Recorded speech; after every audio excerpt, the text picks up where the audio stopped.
Good morning from Germany and welcome to the final conference of the project support. The aim of the project is to enable municipalities to implement their local energy and climate protection strategies. From January 2017 to June 2021, 11 partners from 9 different European countries worked on the project and involved many stakeholders. The project is funded by Interreg Europe. My name is Anna Deisenhofer and I will be your host today. I'm the project partner from Germany.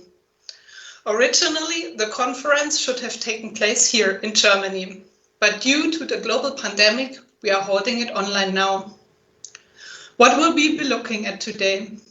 Today, all the project partners from support will share their experiences and best practices.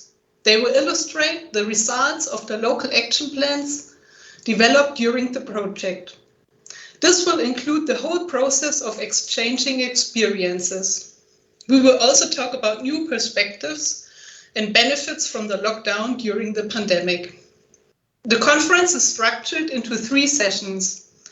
At the end of each session, you can ask questions. This brings me to a few technical notes. Each of you have a chat section on the right side. And there you have a button called Join. Click on the button and enter your name. Then click on the,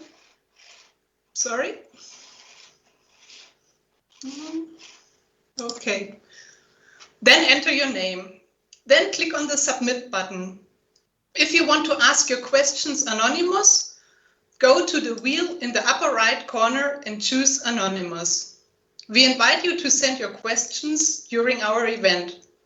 Also, if you face any difficulties with the sound or video, please post it there and tell us. We will try to help you with that. And one last comment. The event will be recorded. We will send the recording to all registered participants afterwards. So now I would like to turn the floor over to Dalibor Jovanovic from IRENA in Croatia, who is the lead partner of the project.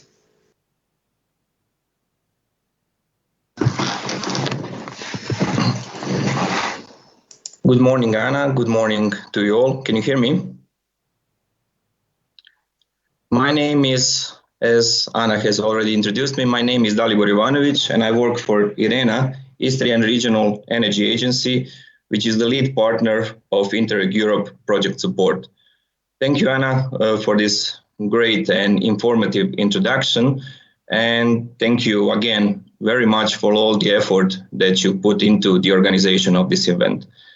I wish to extend also my welcome in the name of the whole partnership to all the participants of today's event.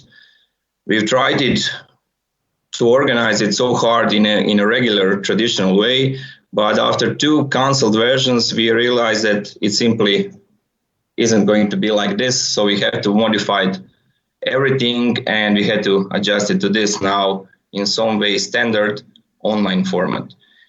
In this short presentation, in the next 10 minutes or something like this, I'll give you all an overview, especially to those which haven't met with support previously, of its main activities in a way that this overview will also serve as some sort of introduction and explanation of the general concept of whole today's event.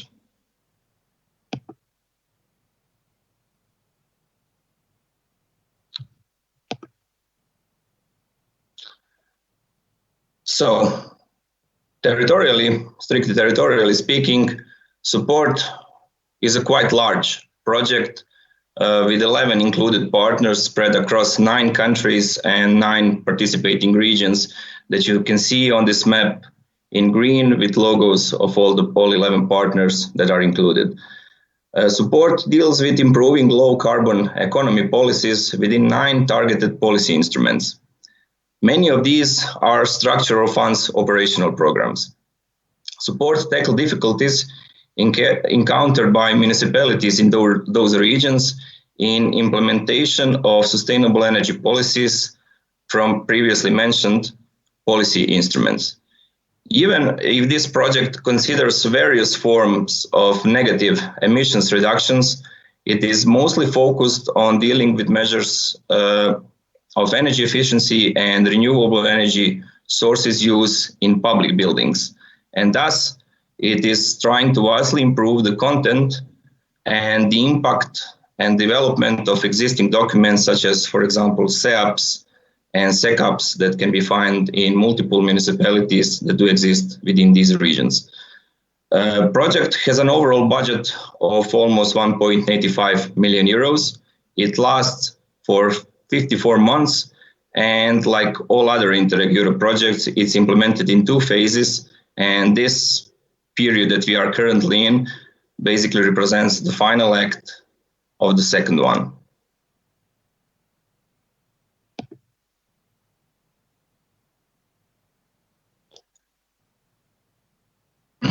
As mentioned, like any other Interreg Europe project, support had 2 distinct phases. First one started in January 2017, it ended in June 2019, and it can be summed in some way as a phase of learning and experience exchange. There are 3 distinct set of actions that can be identified within this phase. So, first one was identification and some sort of assessment of current status within the regions, predominantly of problems with implementation of sustainable energy policies within targeted policy instruments. This whole work, this whole body of work that was happening for almost a year and a half was summed up in 9 documents that were called regional background analysis. Second part of phase 1, its second act, took the largest section of the phase 1. It was enveloping basically throughout the duration of the phase 1, and it dealt with the learning process and identification of various practices and procedures that could prove to be helpful in overcoming regionally detected obstacles. And during the third act of the phase 1, on the basis of this whole process and problems that were identified, we developed multiple actions that are going to be implemented in phase 2 of the project, and they are all enveloped in 9 action plans, and these actions are to be implemented, tested, and then assessed in phase 2 of the project, which started in second half of 2019. Now, we are nearing the end of that phase and basically the project as a whole, and it's time for final assessment and analysis of the results.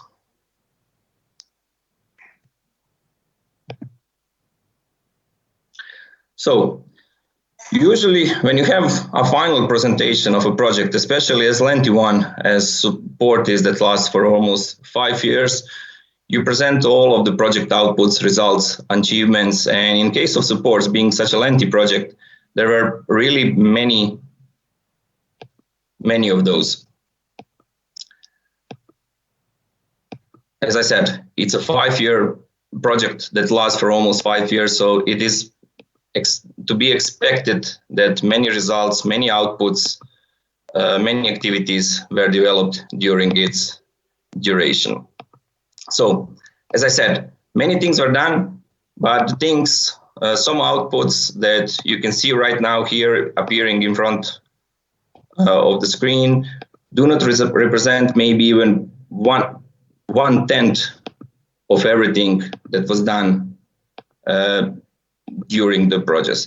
For anyone that wishes to dig deeper into the project achievements, the results, outputs, documents that were developed, I strongly advise you to check the support website where most of these things can be found.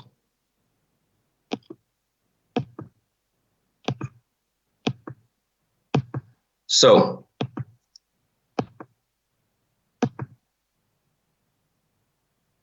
when you sum all of these things, all of the outputs, some of them that are visible during the previous slide up, All of this that was developed during the phase one can be summed into a general category called exchange of experience process.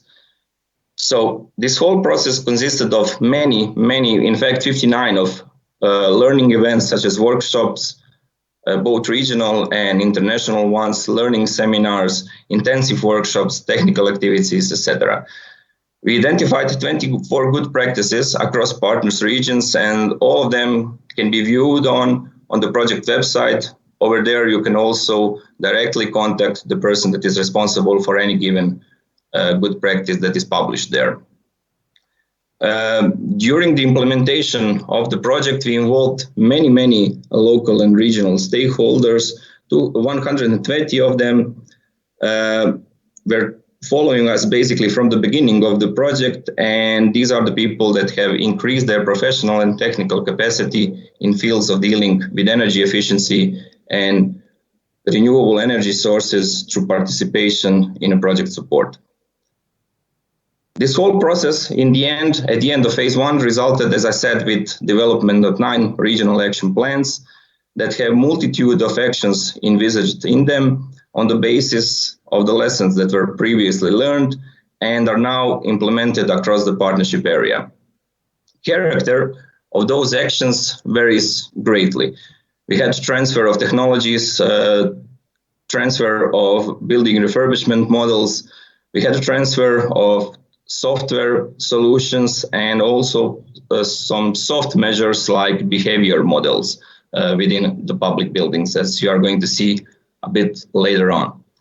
But as most of the things had to find a way to adapt to this whole new scenario and new situation that we all of ourselves currently find ourselves into, we had to do the same thing with this conference. So instead of presenting you all of this work in its entirety, which admittedly could become a bit tedious for most of you, aside for ones that are actively included in the partnership, and in order also to better suit the faster and shorter character of an online event, we've decided to show you the basic concept of project implementation, some sort of basic dynamic of interactions, and we've handpicked representative activities that rolled out within this whole process and concept of implementation and development of support.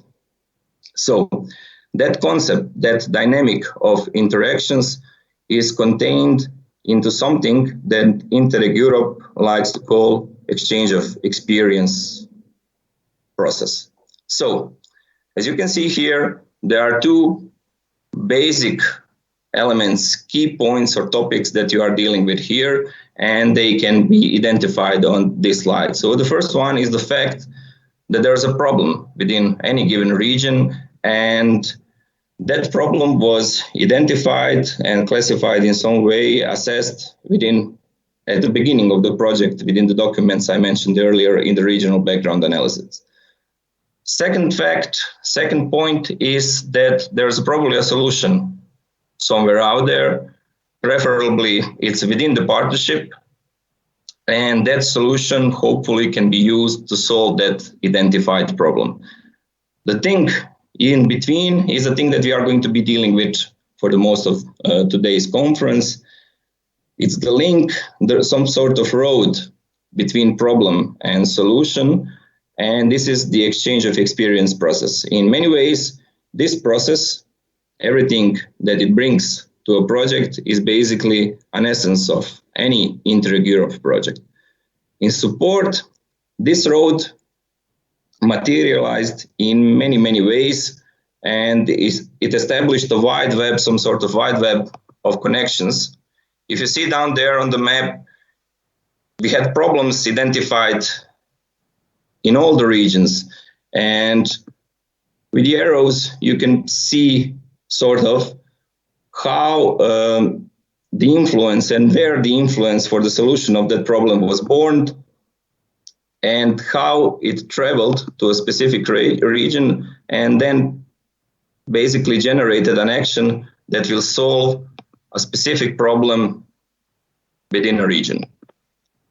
So today In these 3 sessions that we are having, we are going to show you in a short, really condensed way how this whole linking process of problem and solution through the exchange of experience process actually works. So we don't have the time to present all of the modalities that occurred on this map. So instead, we are going to show you, as I said, the process. We are going to show you the example of the problem via a series of interviews with the regional either stakeholders or partners. We are going to show you the example of proposed solution in a form of a good practice. And then we are going to show you several implementation modalities in terms of specific actions that are being either implemented in partner regions, or for some of them, they have already been concluded.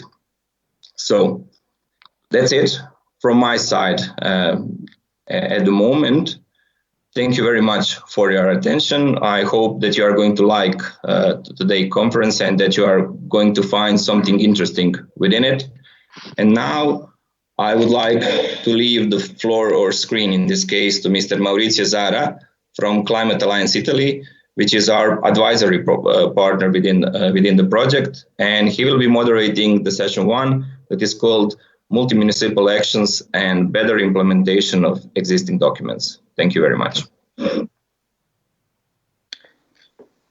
Thank you, Dalibor. Good morning, everybody. I hope you can hear me correctly. My name is Maurizio Zara. I'm from Climate Alliance Italy, and we are the advisory partner of the support project. And I'm very glad this morning to coordinate this first session of the meeting. The session will be dedicated to the presentation of some actions included in the action plans which Dalibor mentioned before. So I hope we have all the partners involved in this session available to speak. And the main idea is to start with the original action that was the inspiration for the other actions from the other partners. And the good practices and the actions all have a common ground of action, which is to provide tools to facilitate access to energy and climate data for the local authorities. So this is a common problem. We can have the time to discuss at the end of the presentation actions from the other partners. If you want, you can make questions. We can answer these questions at the end of the presentation. So if we have Alea, the Alea partner is the first presentation of the session. So in order to not waste time, it's better if I don't know if EB or Florin is available to start to present the first presentation with Anergo Observatory.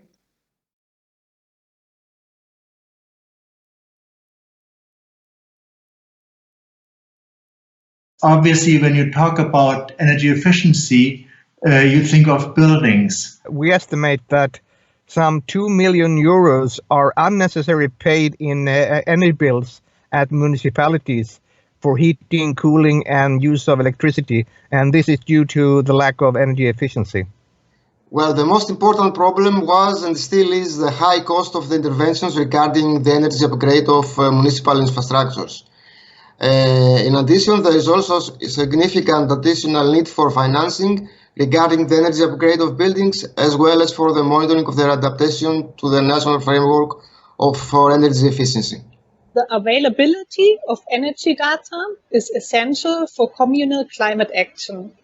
In particular, the provision of data and the accessibility of data are an important issue. The collection of energy and emission data is centralized in Sweden by national authorities. So it's reported by industry and companies and at one regional and local level. But unfortunately, the information, the statistics is too vague and too general, and it takes 2 years to get published. During the regional background analysis, we found out that regional stakeholders have to deal with some challenges. There is little data available at local level. Most of the available energy data is at national and regional level. There is no uniform balancing method required for municipalities. It is only a recommendation. The high number of sources for energy data makes it very difficult to work with the available information. The lack of coordinated data collection on regional level makes it very difficult to follow up targets, makes it difficult to make actions, make it difficult to make joint procurement, etc. Furthermore, another issue is that as identified, was the low level of readiness and administrative and technical maturity of the proposed interventions. When creating the white label model, we took into account Anergo's experience, but also the regional approaches to address the needs and structures in Rheinland-Pfalz. It has been excellent to have this exchange of good practice in the project. Very important. And it's been a vital input to the local and regional progress on energy efficiency. Proposal in order to deal with multitude of these issues came in form of good practice Anergo.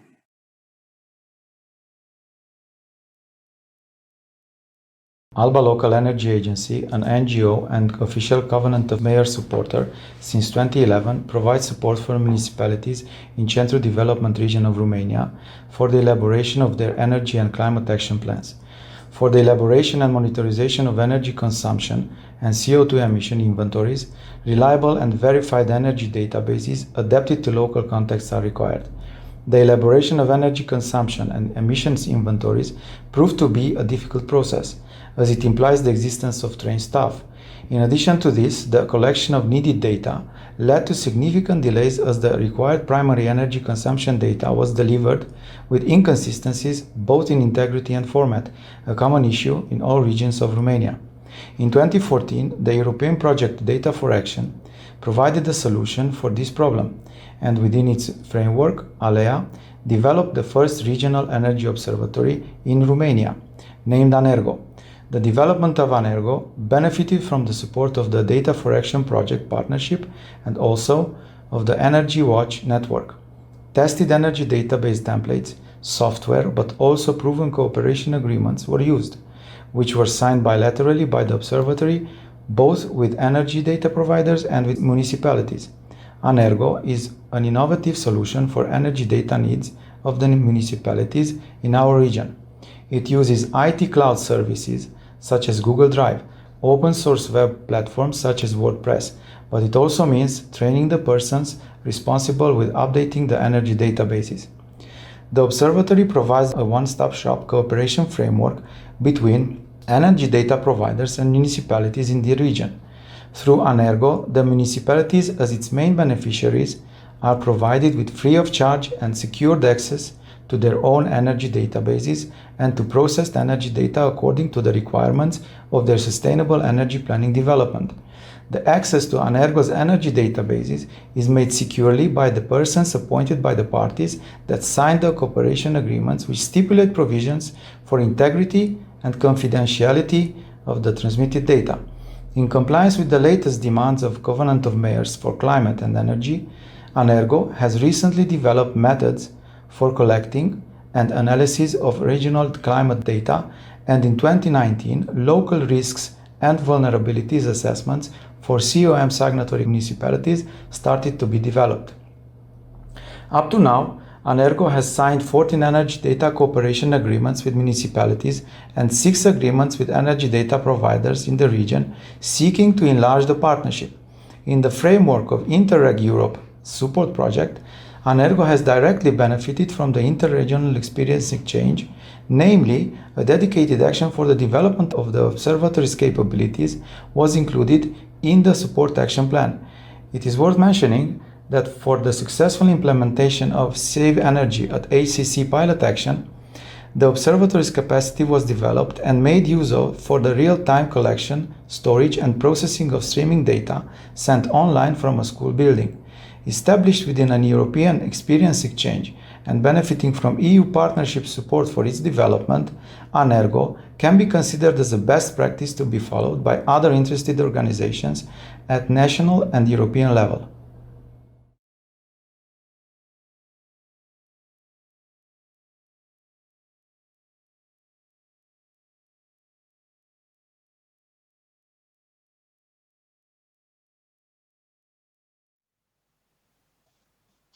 Thank you. Thank you. So now we can move on to look at the actions that were partially inspired by this good practice and that were included in the action plans. Let's start with the Greek partner Anatoliki and the Observatory for the Energy Consumption of Municipal Buildings and Implementation and Monitoring of SEAPs in the region of Central Macedonia. So please, Christos, I give you the floor. Thank you, Maurizio. Good morning, everyone. Thank you for joining us in this last conference, the final conference of support. I'm going to describe the action Anatoliki overtook, which regards to the implementation of the pilot project named the Observatory for the Energy Consumption of Municipal Buildings. Its objective is to facilitate access of local authorities to energy data for the better implementation and monitoring of SEAPs. And it will also facilitate the periodic monitoring of the energy consumption of public and or municipal buildings, providing useful information on the needs in order to prioritize energy efficiency measures. In order for this action to take place, there was a series of actions that had to be undertaken. First, we had to move with the development of a monitoring tool, like a web database. And while the second phase was a collection of data and uploading to the database. Those data include input from SEAPs and SECAPs as well, including energy performance certificates of buildings and updates of energy consumption data. An inspiration for this action was the Alba Energy Observatory, Anergo, in the city of Alba Iulia, which was presented as a good practice during an international seminar in the frame of the support project. The Anatoliki has already been operating a similar web platform that was created during an indirect MED project called Energy. And this platform used all the data referred previously, but it had limited capacity since it was done and it was designed for only 3 municipalities. Now, in order for this action to be functioning, the following activities are really required. First of all is the training of the technical staff of the municipalities. The training will involve all the municipal staff to record and retrieve energy data for public buildings using the web platform, to perform data analysis and evaluation so that they can set priorities for energy refurbishment, and they will also be trained on topics related to energy saving, renewable energy sources, energy communities, which is quite a new status quo here in Greece, and financial instruments, etc. Anatoliki has already involved various national actors as well as the region of Central Macedonia in order to promote this platform, and has done numerous seminars and workshops regarding that platform as well. Info Day workshop to present the web database is also needed for describing the methodology of inserting the data and the monitoring process to the municipal staff, the collection and the processing of results and the compilation of reports, evaluation of results, and as well as setting new targets and plans for energy saving measures to fulfill them.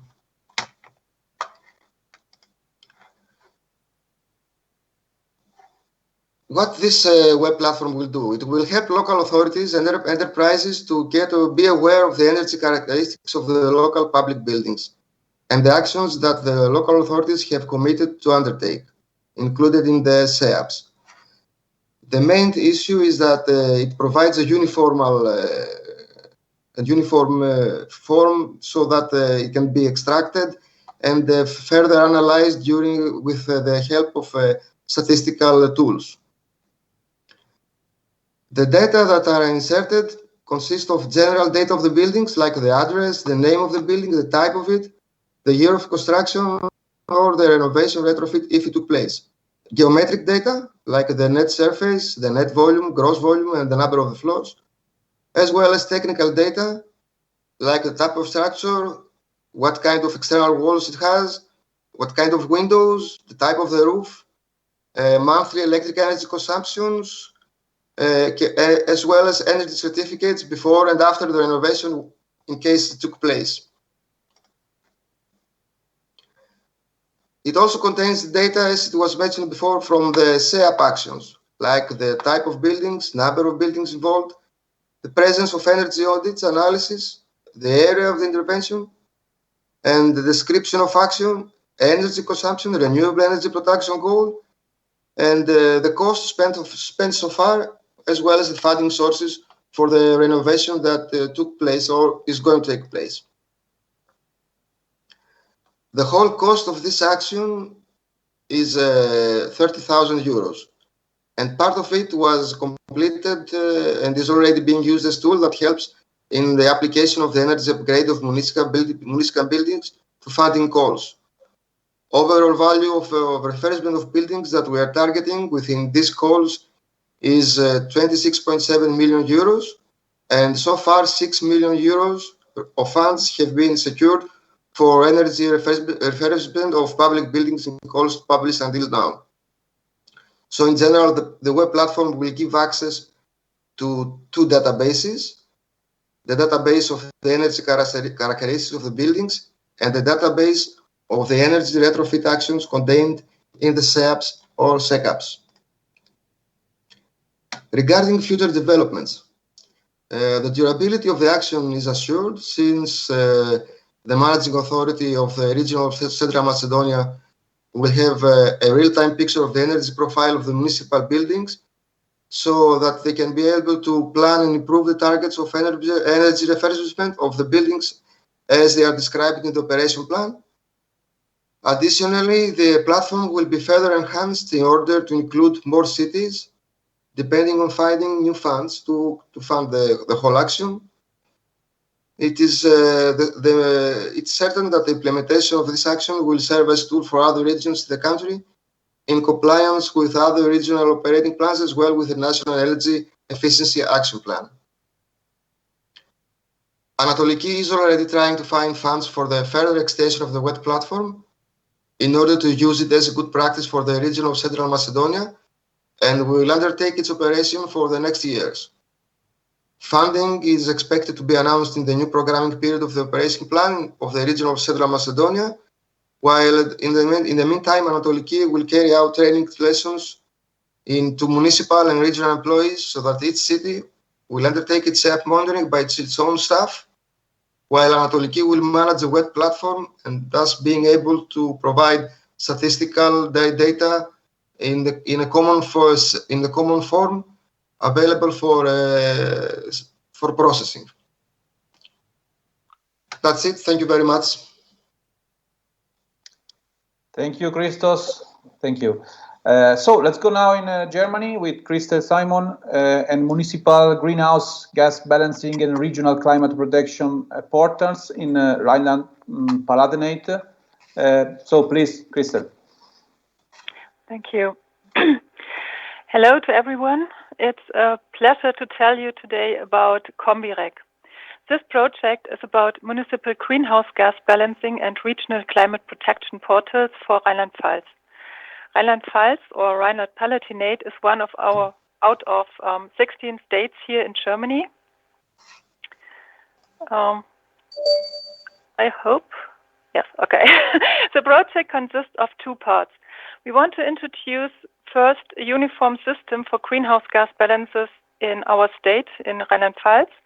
And the second part is about that we also wanted to design a regional climate protection portal not only to show the balances to the citizens, but also the tool should activate and involve citizens more strongly in the local climate protection processes.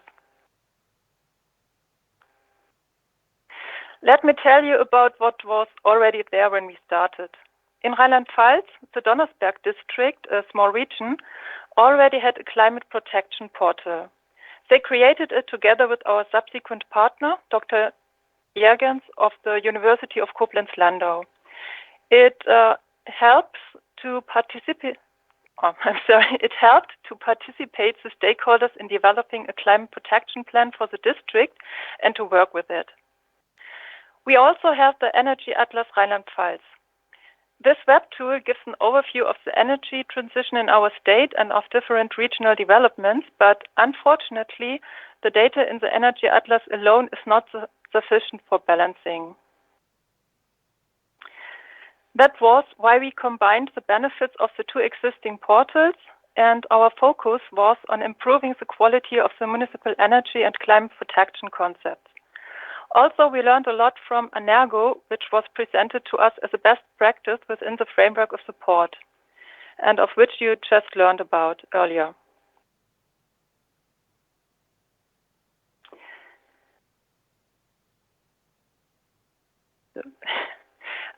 We transferred elements from the Romanian partner to our project, and that contributed greatly to the success of the project. For example, we concluded user agreements with the municipalities, and we also involved main actors and stakeholders. We offer the users more detailed data and training, and we also offer possibilities to participate and share information in the process. And everything, the tools and our offers are free of charge. Like you have seen, we prepared a video to explain and promote our services. In this video we want to show you today, we proudly present Combirec.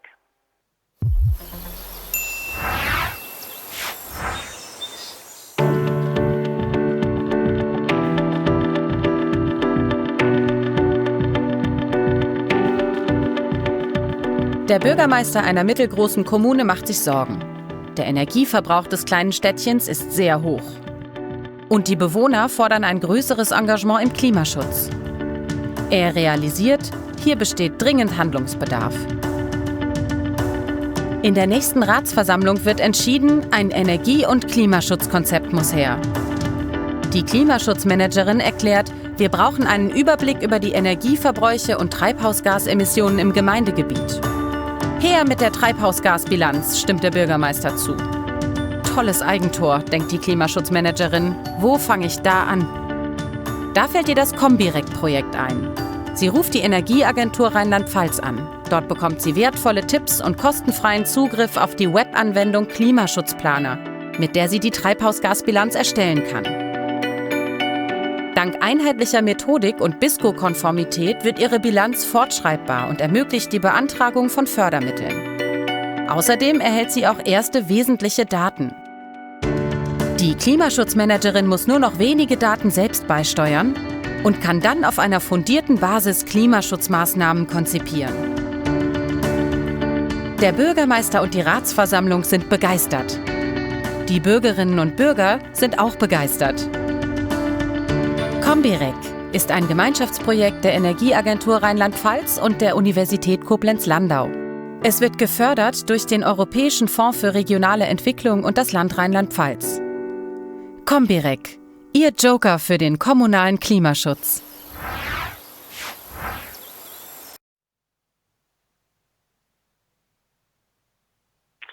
So I hope you had some fun during this short break. The project development of Combirec started in 2018. The funding, which is over 1 million euros, comes in equal shares from the European Regional Development Fund and also the state of Rheinland-Pfalz. The biggest part of this money goes into financing the balancing software and training, as well as programming the white label for the portals. The estimated amount of funds influenced by support is about €500,000, and the first licenses for the balancing software were issued in summer 2019. What we hoped for really came true. The project is very successful, like you can see. the demand for the licenses were higher than expected, which is good. And by now, more than half of the rural districts and independent towns in Rheinland-Pfalz, nearly 40% of the association communities and 246 small municipalities are using our balancing tool. Also, for the second part of the project, the first portals in our pilot region will be finished by the end of the month. From this year on, the data and portals will be transferred to other regions of Rheinland-Pfalz. And we have already the first interested parties. So it goes on. That's from CompiRec. Thank you. Thank you, Christel. Thank you. So now it's the turn of the Swedish partner, Energy Contour, with Lena and Tommy. Good morning. And the action named the Collaborative Municipalities for the Joint Energy Data Collection Methodology in Kalmar region. So please, Tommy and Lena. Thank you. Hello, Europe. Welcome to Sweden for a few moments. I will do this presentation together with Tommy Lindström, my colleague. So this is our experience of the support project in Southeast Sweden. The public building stock in the county has been neglected for a long time with some exceptions. For instance, a municipality can have on average extra and unnecessary costs for around 200,000 euros a year of tax money due to lack of resources for energy efficiency. Although the energy performance certificates give some indications of performance and suggests identified actions, there have been limited resources for further investigations. As a result, the budget for maintenance and reinvestments gradually has shifted over to operational costs in many municipalities.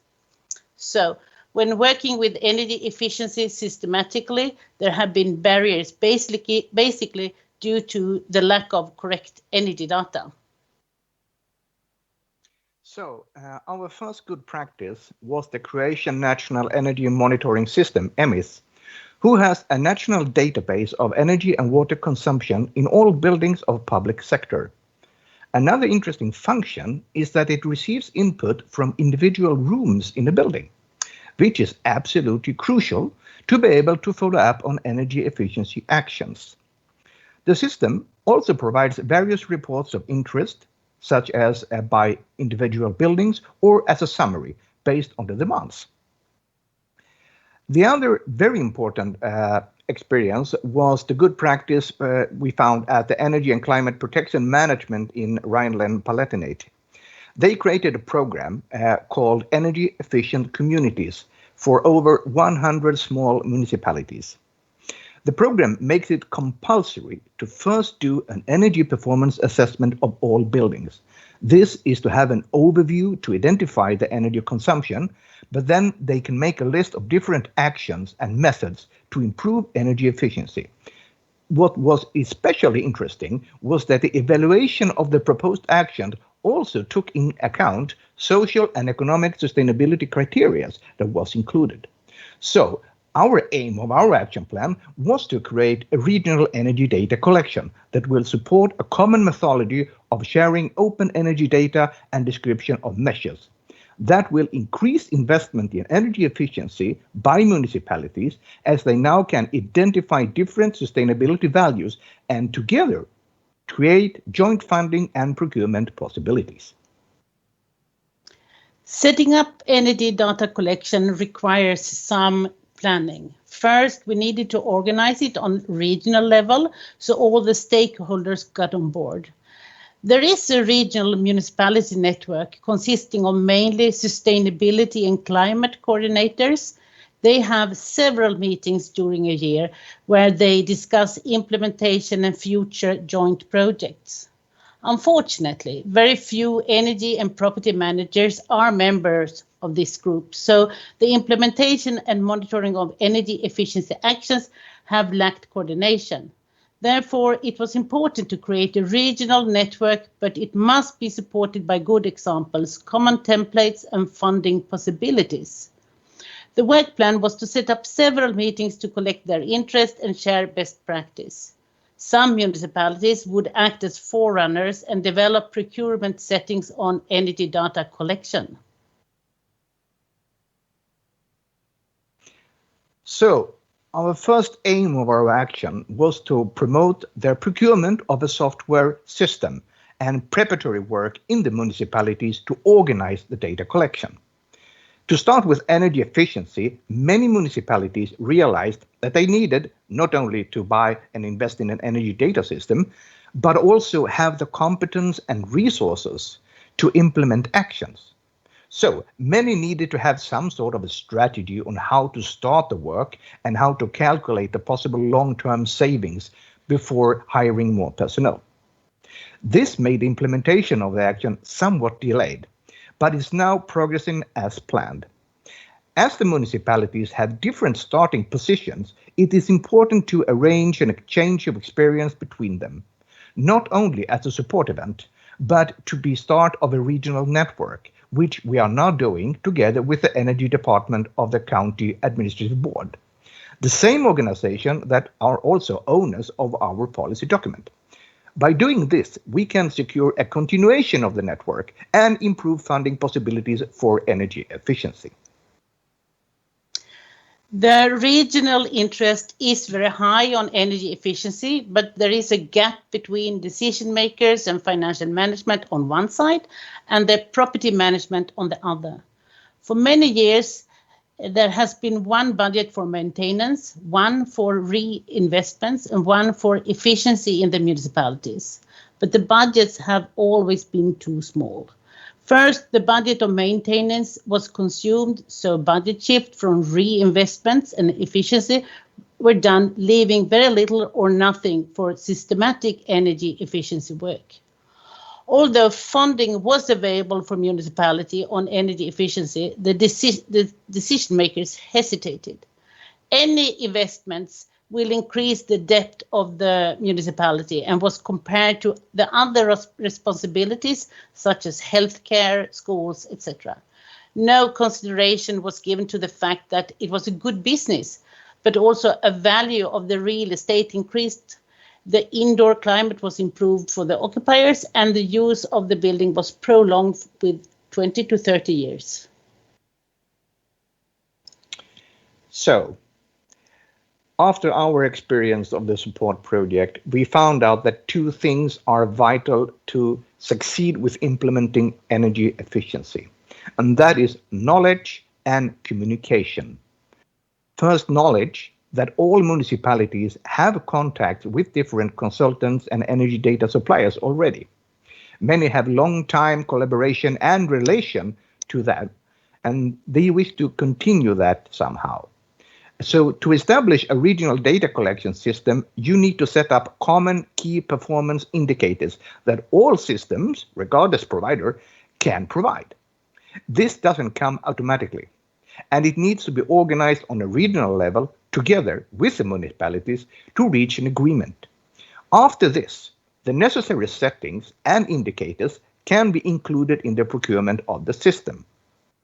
The municipalities will then need assistance with guidelines, checklists, and raised knowledge to make it work. Second finding was communication.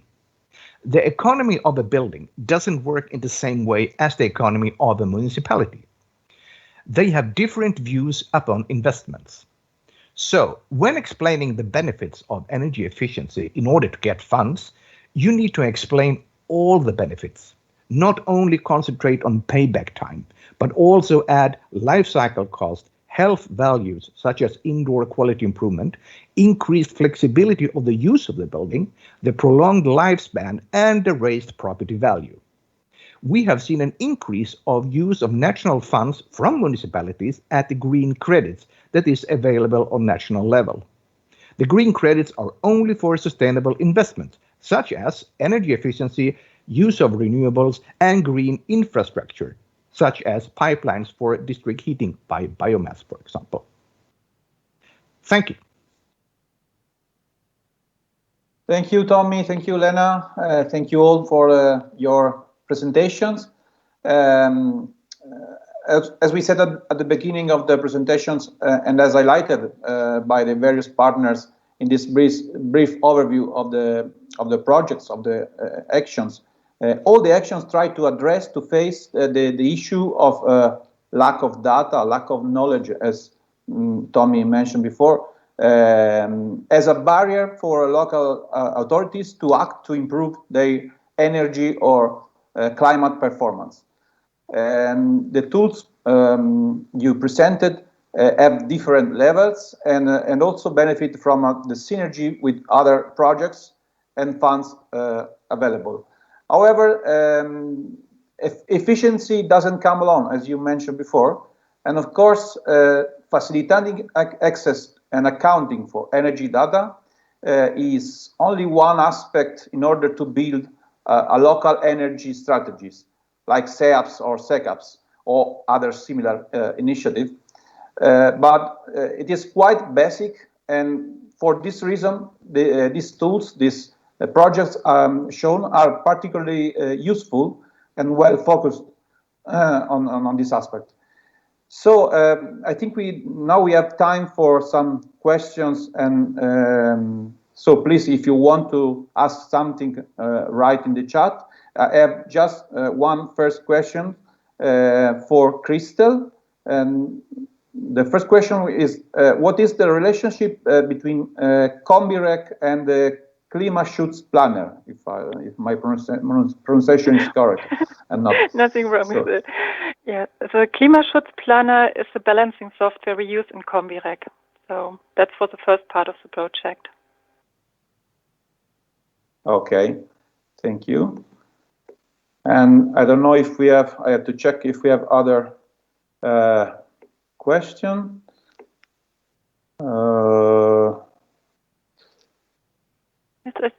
Yes, there is another one. Yeah,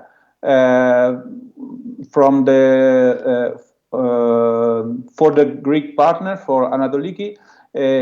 You mentioned that significant number of buildings have participated in calls for refurbishment fundings through use of your application. Do you think that it would be good if use would be obligatory for the application? Well, yes, the web platform will provide, since it will provide real-time upgrade of the energy refurbishment of buildings. So, depending on the findings available, it will be, I think it will be obligatory, yes. It will be better if it is. Fine, thank you. And for Lena and Tommy, for you, another question. Are data obtained from the energy data collection systems going to be used for determining what buildings have priority in refurbishment system? Well, the data can be used to prioritize energy efficiency actions. The aim is to bundle similar actions so that the municipalities can facilitate a cooperation in technical exchange and procurement. But finally, each municipalities will have to make their own list of priorities. Thank you. And again for you, were there any shortcomings of the Croatian energy monitoring system you selected as a best practice? How did you adapt it for your use? Well, it was quite nice to have, but you need to understand the perspective that in Croatia they have one energy system and one energy provider. It's national. In our case, we have many operators that are delivering services, over 200. And that makes it, the difficulty was to really adapt their criteria of common procurement values from each system, but they have different suppliers. And that took longer time than we expected. But in the end, we hope to create a similar system to the Croatian. Okay, thank you. And again for Crystal, another question is, how did you run the Combirec campaign to get so many municipalities involved? And what were the main motivational factors for them? There are different factors. First, in Germany, we have a funding program called Kommunalrichtlinie. It's for the municipalities and districts. And the requirements to get this funding is a certain method for the balance sheets, and our software tool met this. So this was one. You can say the communities really need this or an equivalent software, because it's a basis for planning their climate protection activities. And on the other hand, the exchange with Energo has been very important. We learned a lot from them, and this is part why the project got so successful. We are offering the software free of charge, and we give extensive training. And also, we could work during this pandemic without much cuts. For example, we shifted the training to online training. And not to forget, the provided data is very helpful for the communities and saves them time and money. That thing, I think, are a few of those factors. Thank you. Thank you. I don't know if we have any other question. I think no. So I can make a question finally. Again for you, Christel. As you've shown, in Germany there is a strong connection in your tool, in your project, between energy and climate protection. And if efficiency is always a good business, climate protection not always is perceived as a good business. So what do you think is, which keys should be pushed in order to activate the motivation for the climate protection for the local authorities? It's not only in terms of good business. Difficult question. Yes.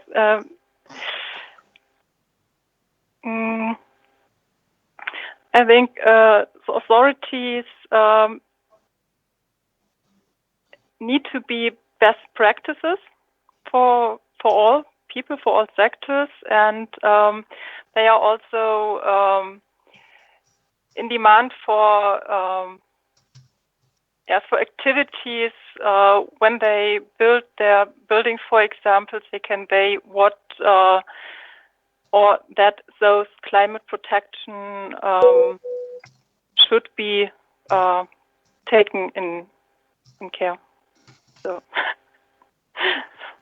okay. I'm sorry, but my English is out. But it's a difficult question. It's true. Yeah. I know. But, the vocabulary is not there in my head today. Okay, thank you. So I think we are at the end of this session. We have maybe time for another question. I don't know if you have other, or we can just move on the second session. So thank you all for your presentation, for the discussion, and let's move to the second session of the meeting. And thank you again. It was really inspiring to see what people all over Europe do to promote climate protection in our communities. There are some really interesting and helpful tools out there to manage energy data, and also a lot of support for the staff. We will now continue with the second session. The session is all about software solutions for the monitoring of energy consumption. And now it is time that we have a look at the video where different partners explain what kind of problems they have in their region. The video will end with the Croatian partner proposing a solution as a best practice example, the Energy Management Information System.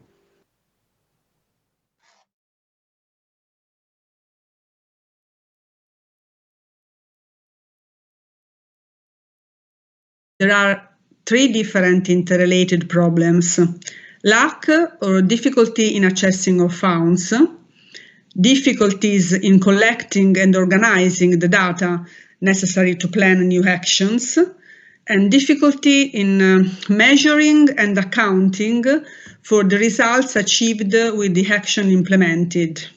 Unfortunately, there was no formal data acquisition practices and monitoring mechanisms in place prior to the web application development. Energy bills were collected as part of the administration process of the municipalities.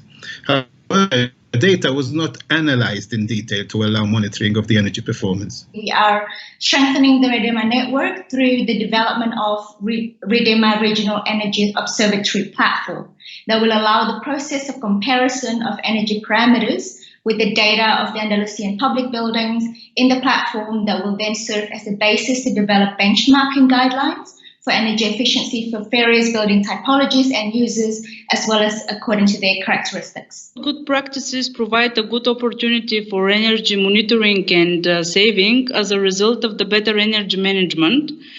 And the availability of sufficient data on energy consumption would also allow data-based decision-making and better opportunities to find funding for the necessary energy-saving measures to be implemented in the entities.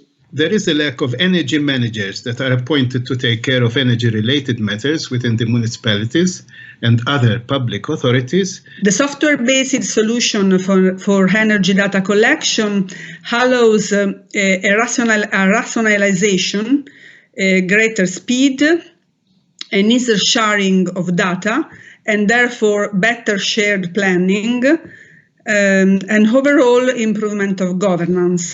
It was evident that the local authority needed a governance tool or network to transpose the experiences obtained at the Andalusian regional level with the Andalusian government administration energy network, including public buildings owned by the regional government. I think the adaptation of the SMIV good practice on the island of Gozo provides a user-friendly system that can be used by beneficiaries to report their annual energy consumption, identify energy trends, and calculate their energy savings resulting from the implementation of energy conservation measures. Well, it's an ongoing process, but I can well believe that we're on the right direction. A systematic approach to data management and uniformity of software is of utmost importance here.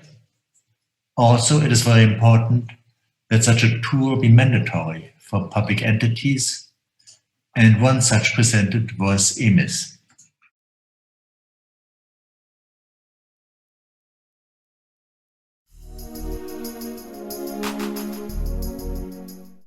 EMIS is main national tool for continuous gathering, monitoring, analysis, interpretation and reporting of energy and water consumption data in public buildings. Its use is mandatory for all public buildings in Croatia, be it on national, regional or local level. System is managed by dedicated energy manager named either on the level of singular building or institution.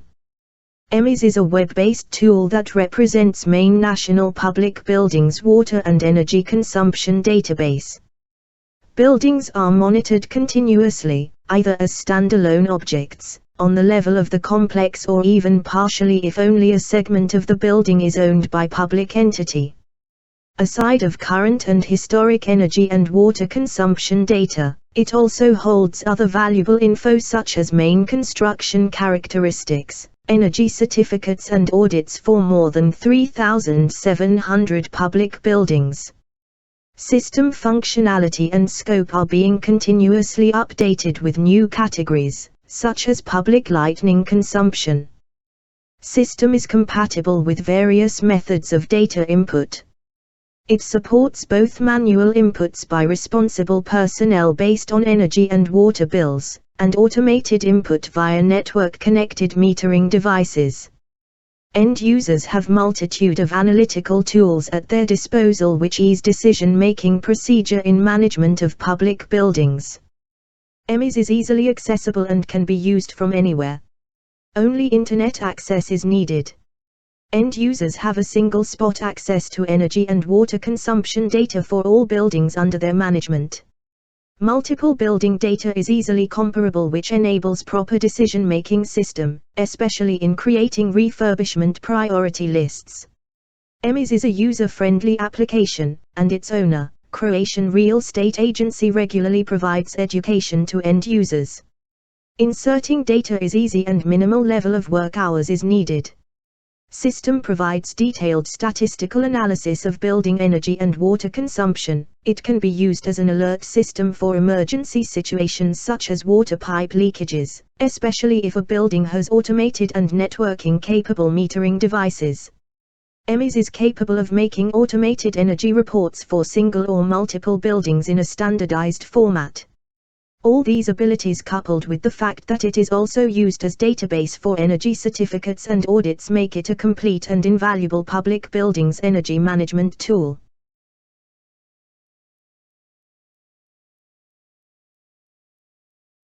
Users also have the option of using mobile app, called MISGE. In this way, energy managers can check their buildings anytime from anywhere. EMIS is based on modules, which means that it has ultimate expansion and adjustment abilities. It also represents an extensive contact list of both building users and energy managers across the country. This web-based application has multitude of input capabilities. Aside of manual importing of connection to energy and water automated metering devices, EMIS can automatically, among other, receive data from meteorological stations, and energy vendors have the option of automated bills upload. Building managers can even decide to equip parts of the building or every room with sensor equipment connected to EMIS, and in this way obtain the most comprehensive building analysis. EMIS is still being developed, with additional functionalities being added to it. It can be adapted for use in both private and industry sector.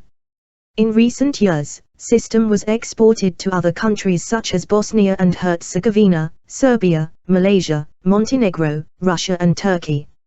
And also, if you want to just check it out, mock-up version is freely available.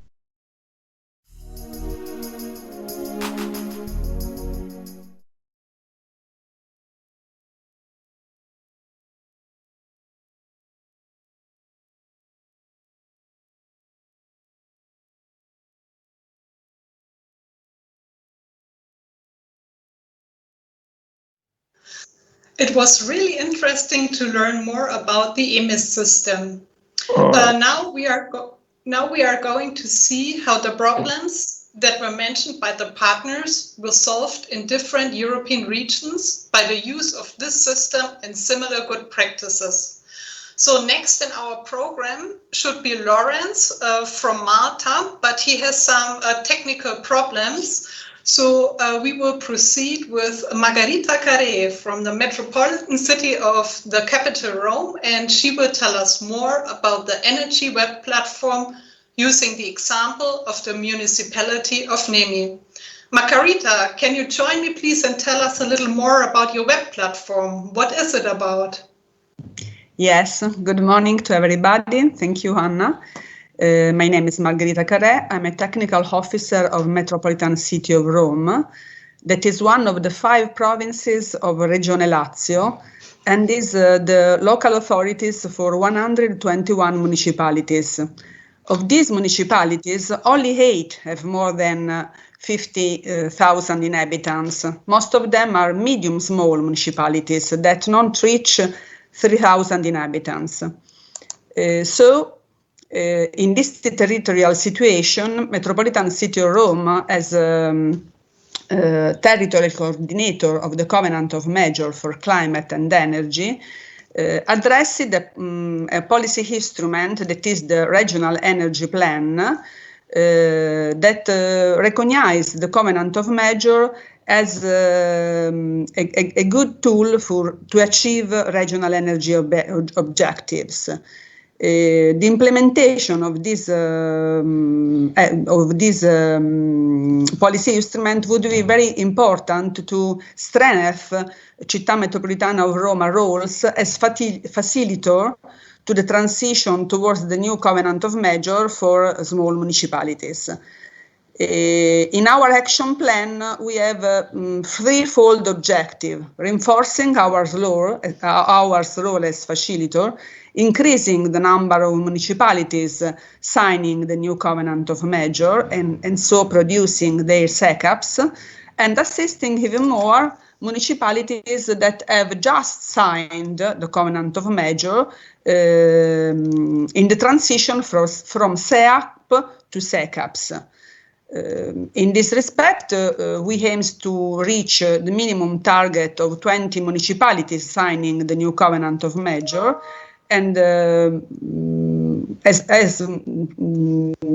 the partners have just said, one of the most important problems is the lack of difficulty in accessing funds. And in relation to this problem, at the beginning of the project, from regional meeting, comes out that there are in Italy many sources of data, such as Seattle, it is a portal of a national tax agency, Enea one, but they are non-interrelated. So the most important thing is to create a database, a tool for municipalities to input, manage and monitor all data and effectively planning energy retrofit actions.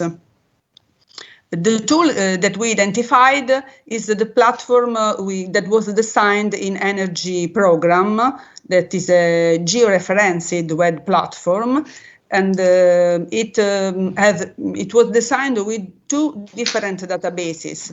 The first one is about characteristic of public buildings, and the second one is about retrofit actions contained in SEAPs. The implementation of this web platform allows the sharing of a large number of energy data useful for planning future public and also private investments, and so helps us as territorial coordinator in monitoring the action implemented in SEAPs. The inspiration on this topic came from the experience carried out by the region of Andalusia and FAMP, which implemented a common database at regional level, not municipal level, in order to increase benchmarking analysis finalized to better energy transition. Once the tool was identified, it was very important to find a way to promote the shared use of the platform with all the key players in the process of defining, programming, and implementing energy efficiency and climate adaptation actions. In short, it was very important to strengthen governance.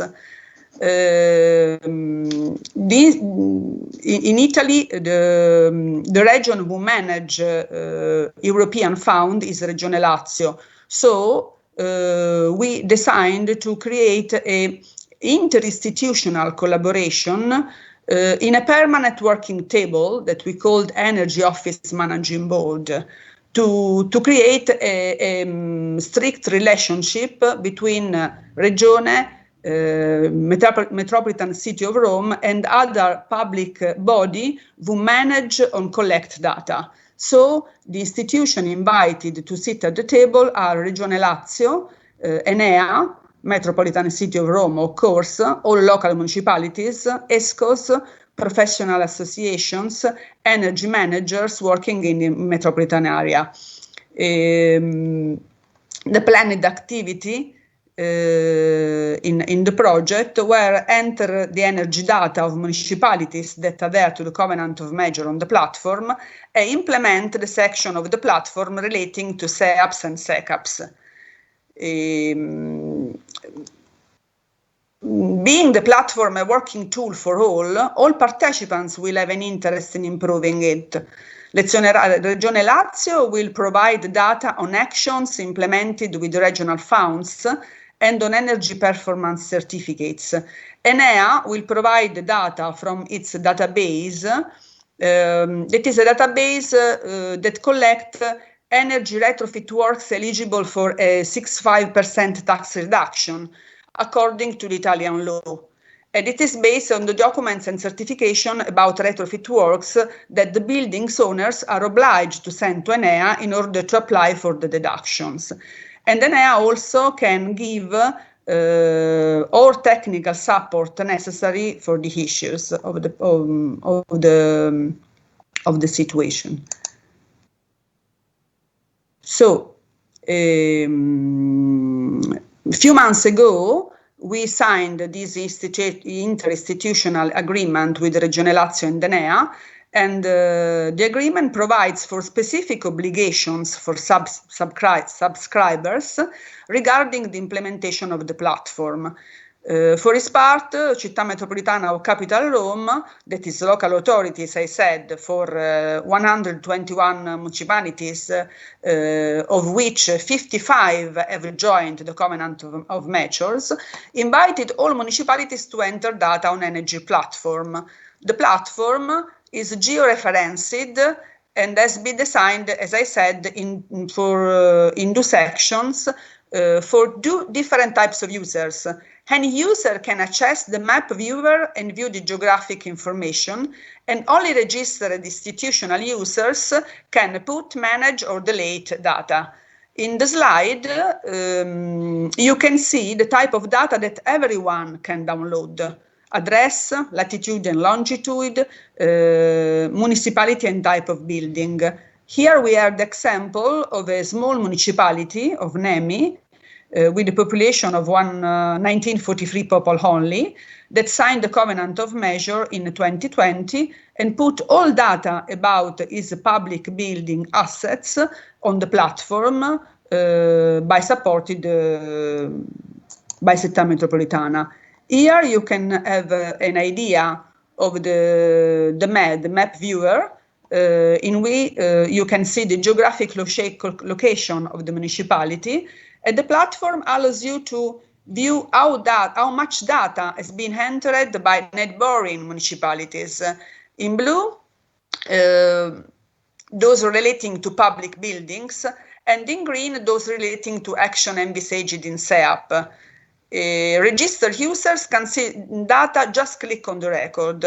The kind of data you find about SEAPs is a geographic location of the municipality, number of buildings involved in the action, type of planned intervention, energy consumption, reduction goal, expected start date, expected end date, status of implementation, and expected budget.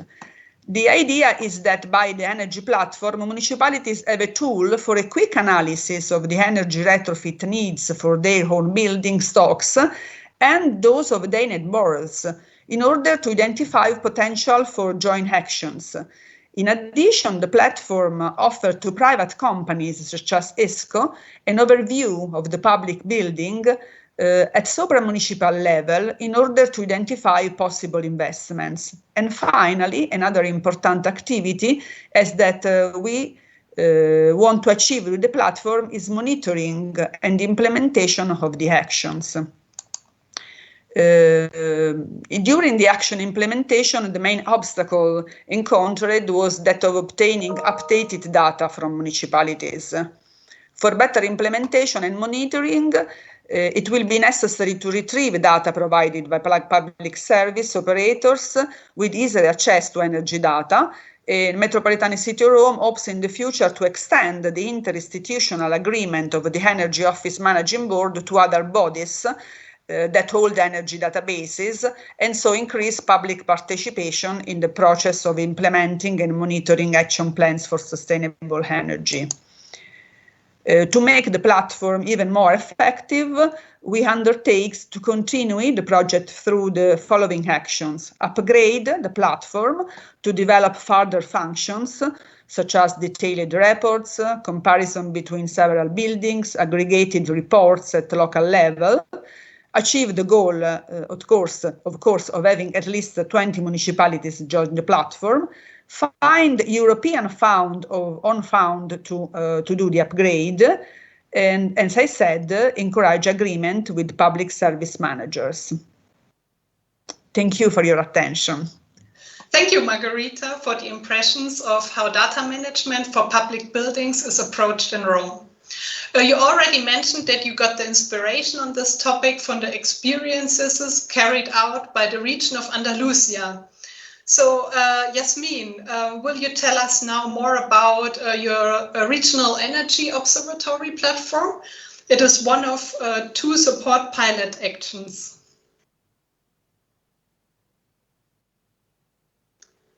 And I think you also have to unmute yourself. Yeah, so here we go. Thank you, Anna. I will first of all introduce Antonio Cosillo from FAMP. He will present the first couple of slides. Yes. Hello, Yasmin. Hello, everybody. My name is Antonio Cosillo. I work for the Andalusian Federation of the Municipalities and Provinces. I would like to thank the organizer for this interesting final conference. And now the first slide. I don't know if you can see the slide. I think so. One moment. Yes, no. Now. I'm going to start my presentation by explaining to you the main elements of our action. One of the main issues identified in the support diagnosis participative process in Andalusia was the lack of sound local energy data to serve as a reference to develop the planning process of low carbon economy strategies and energy plans at the municipal level. For this reason, the action undertaken to strengthen RIDEMA, Energy Network of Andalusian Municipalities, with the creation and development of RIDEMA Regional Energy Observatory to resolve this matter identified, have been 4 activities: governance through a regional alliance, open innovation for the use of energy data, knowledge transfer and capacity building, and local authorities' energy funding.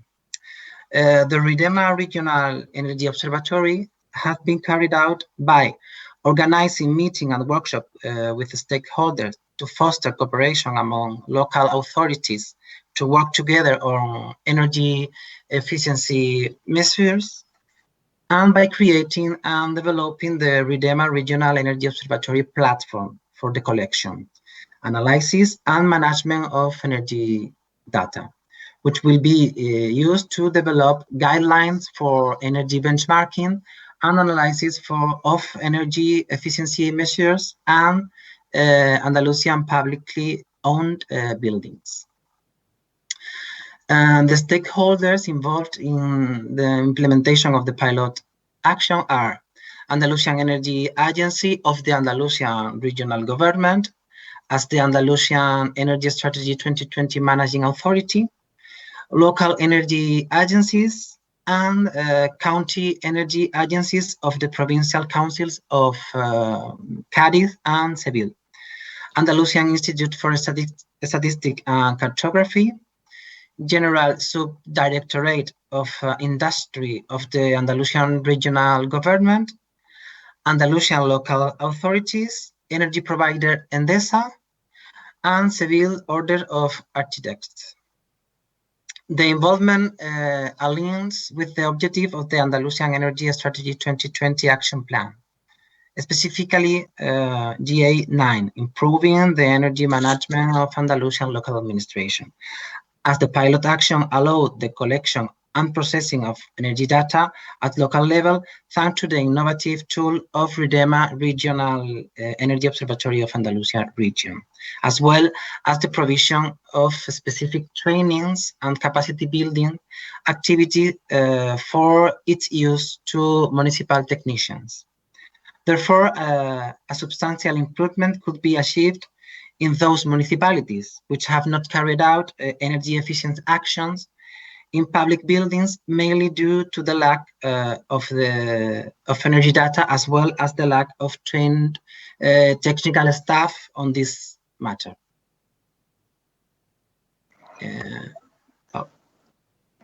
Yes. Now in this slide, no, not this slide. This one. This slide, you can see the development of the 4 activities previously mentioned. Regarding the good practice that were transferred, we would like to say that 2 good practices have been adopted in our pilot action. Anergo and Sherpa. Anergo, Alba Energy Observatory from Romania, was transferred for the development of RIDEMA Regional Energy Observatory platform, which my colleague Yasmin will further elaborate on this in this next few slides. Sherpa, information exchange on public buildings renovation from Malta, where we have developed RIDEMA's main works lines based on the operational structure of Sherpa, which aim to strengthen the capacities of public administration at regional and county level in order to improve the energy efficiency in their public building stock and reduce CO2 emissions. Regarding the funds and sources of financing, the Andalusian Energy Strategy 2020, as well as the RGF operational program, has played a key role regarding the funding and financial resources of our action plan. The Andalusian Energy Strategy in particular has reinforced the high awareness to Andalusian local administration on the importance of of energy policies. The Energy Efficiency Action Plan 2018-2020 has allowed local government to implement action mostly contained in their sustainable energy action plans in a difficult economic situation and with restricted budget. Now, Yasmin will continue with the presentation. Yasmin works in the space, which is our technical assistance in this project. Yasmin, thank you. Thank you very much, Antonio. So here I will talk about the action implementation of the pilot action that we have done. So as Antonio mentioned before, that the RIDEMA Regional Energy Observatory platform, it was derived from the good practice of Energo. So it is both prioritizes the exchange of energy information and its treatment among local energy managers in public municipalities. So the main function of the RIDEMA Regional Energy Observatory platform that we have developed based on that, the good practice, the main functions include comparing similar buildings and offering various options for improvements for energy efficiency and giving that cost-benefit overview for each option as well as generating results based on standard economic units, demand, consumption, emissions, as well as in terms of energy rating.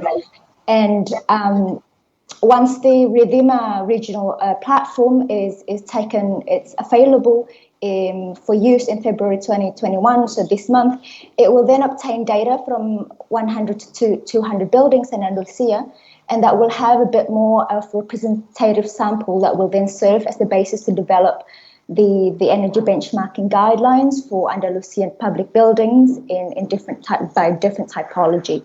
The aim in the end of the implementation of the energy, the performance indicators would be that 20 buildings from municipalities added to RIDEMA would optimize the power and modify its facilities, and 10% increase in energy saving for the 20 buildings or for the users of the observatory. Sorry. Let's go back one slide. There we go. So what we have done so far with the Energy Observatory platform, so we have uploaded a basic of, let's keep moving, sorry, here we go, of 100 buildings owned by Andalusian municipalities into the platform using the official energy certificates. We have also established a standard what is required to enter the data in the platform, and we could filter the building typologies, uses and characteristics that could be compared to see the energy efficiency of the buildings, and we could see what's the most optimal measurements and improvements of those buildings could be based on the uses and the years and the characteristics of the buildings. And so after it is available in public, the platform, 2 capacity building roadshows will then take place in February, and this aim to inform, validate and enhance RIDEMA Regional Observatory platform to the local energy managers in local municipalities in Andalusia. Just a bit quickly on the challenges and solutions, I guess, based with as the same applied to everyone. Of course, the switching into online technologies due to the pandemic, it presents some challenges. However, we do have modified to make it, of course, to happen and to implement this pilot action, which include having regional energy observatory alliance meetings and regional roadshows were held online. The deadline of the online platform was extended, and the staff exchange with Alea is rescheduled for this month, and it will be they will be involved in the final testing phase, and then the final alliance will be held also in February, and will be most likely be online, of course. And the future development, some of the things that we will do, the knowledge transfer and capacity building, of course, that's the most important objective of REDEMA network. So that will be done, and final meeting for evaluation and sustainability of actions will also be done on that as part of knowledge transfer, and capitalization potential for regional alliance. So during the process of interinstitutional collaboration with Andalusian Energy Agency, FAMP, and then Andalusian Energy Agency have signed an agreement with the aim to promote energy efficiency and the use of renewable energy in Andalusian cities, and will carry out the collaboration for the incoming programming period 2021-2027. And then the open innovation for the use of energy data. It will continue to capitalize the knowledge gain through the action, and will promote the inclusion of energy data from more public building stock into the web platform. And Cadiz and Granada County Council have already agreed to include the energy certificates in the platform. And last but not least, the knowledge transfer and capacity building. So FAMP will continue to include within our yearly ongoing training program courses on energy management addressed to officials and technicians from local administrations. And it will be continued to be implemented in our second pilot action of 50 low carbon emission municipalities in Andalusia. Thank you very much. Thank you, Antonio and Yasmin. Let's have a look at the Bulgarian project. I invite Vladimir Minev from the Bulgarian Small and Medium Enterprises Promotions Agency to tell us about the creation of the National Energy Management Information System. Vladimir? Yes. Could you explain to our viewers what the system is about? Absolutely. Thanks. Hello, everybody. I represent the Bulgarian partner in this valuable project support, and now I will show you the situation with the progress of our action plan and the implementation of the good practices we learned by the project. As already mentioned by our colleagues in the video, the lack of information is crucial for the management of energy efficiency in each country. And typical for Bulgaria is the problem with the following issues, actually. The need for a practical approach to building effective industrial energy efficiency policy through a focus on energy management, missing tools for measurement and continuous improvement of energy efficiency in the industry, and lack of information for companies about where they are and how energy is used in their businesses. Our specific role in this project is to represent and to reflect the point of view of the small and medium enterprises to the issues and policies for energy efficiency, energy management, improving their energy performance, etc. And after our participation in the first phase of the project, we identified the best solutions which could be applied in Bulgaria. And these were the Energy Management Information System of Croatia and the Regional Shared Knowledge Framework on Energy Data Collection and Management, ANEGRO, developed by our Romanian partners. The creation of National Management System in Bulgaria was implemented as a project under a grant scheme funded by our operational program, Innovation and Competitiveness. OPIC is an abbreviature of it. And the dedicated beneficiary is not our agency. This is the specialized national agency for sustainable energy development, ASET. The budget, the dedicated budget was 883,000 euro, and in short, the work plan includes the following 3 steps: the preparation of the funding procedure by the managing authority of the operational program, the development of the information system, and the training and information campaigns for the participating companies from the industry mainly. The stakeholders involved were the Ministry of Economy, the Managing Authority of the Operational Program, the Ministry of Energy, the Agency for Sustainable Energy Development, which is under this Ministry of Energy, our agency, and the municipalities and regional authorities, the National Statistical Institute, Bulgarian Chamber of Commerce and Industry, and different NGOs from Bulgaria, also energy auditors, energy agencies, and energy traders.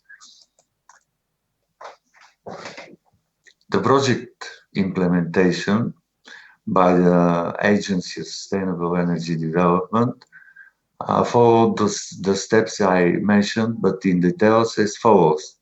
First of all, we had to include this action in the current programming schedule of the operational program, innovations and competitiveness. This was the main role of our agency.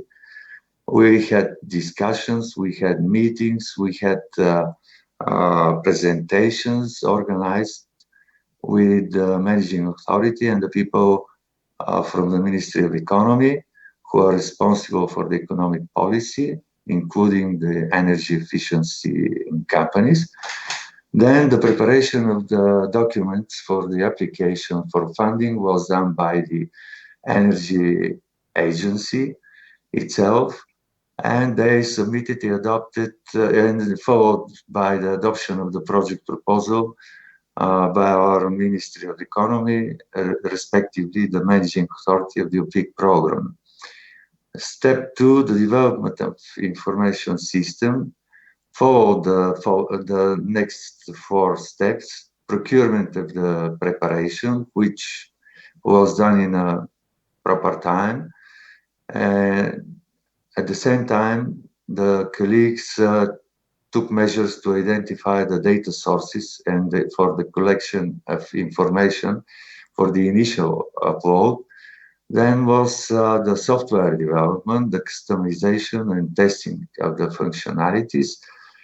Then this would be followed by initial upload of information.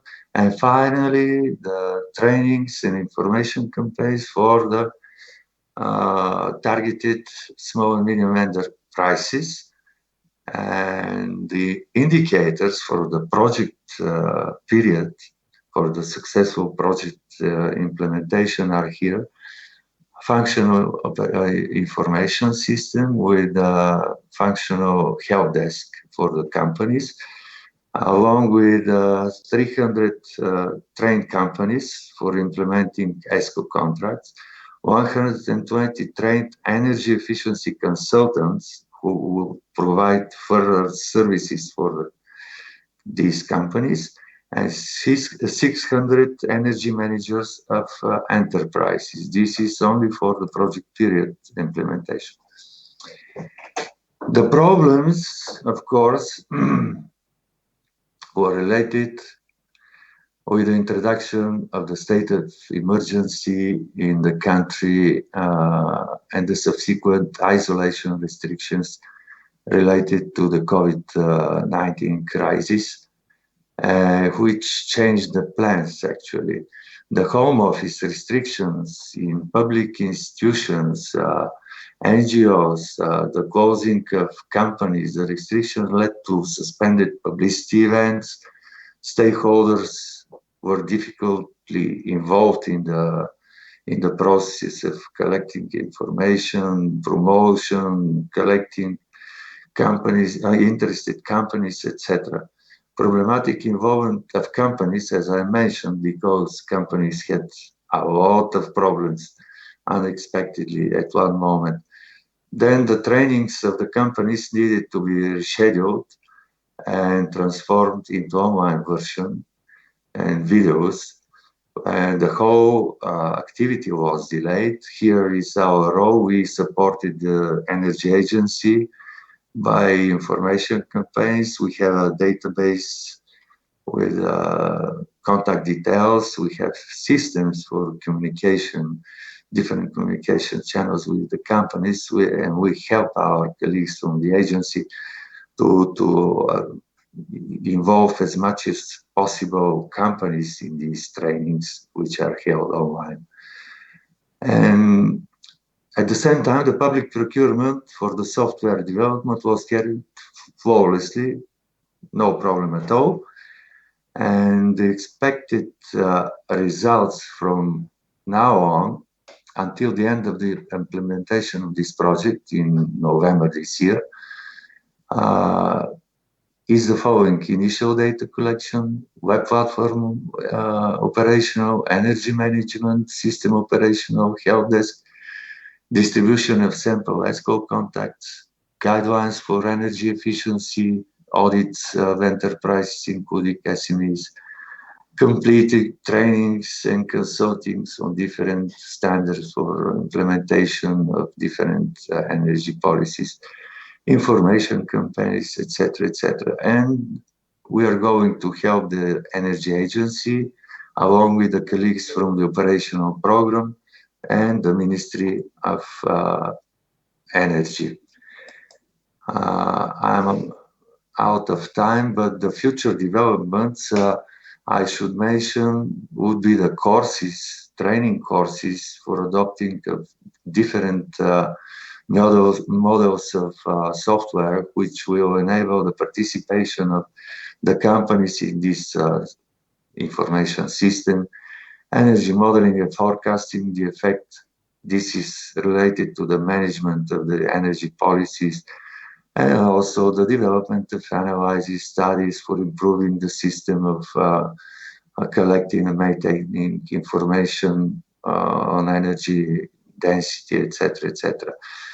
The online application for comparison of basic indicators for energy efficiency of the SMEs is very important, and this is related with the product environmental footprint, which would be implemented in the next years in the European Union, and this will be part of the job. And this is why this system is completely, absolutely positively accepted by the companies and managing authorities.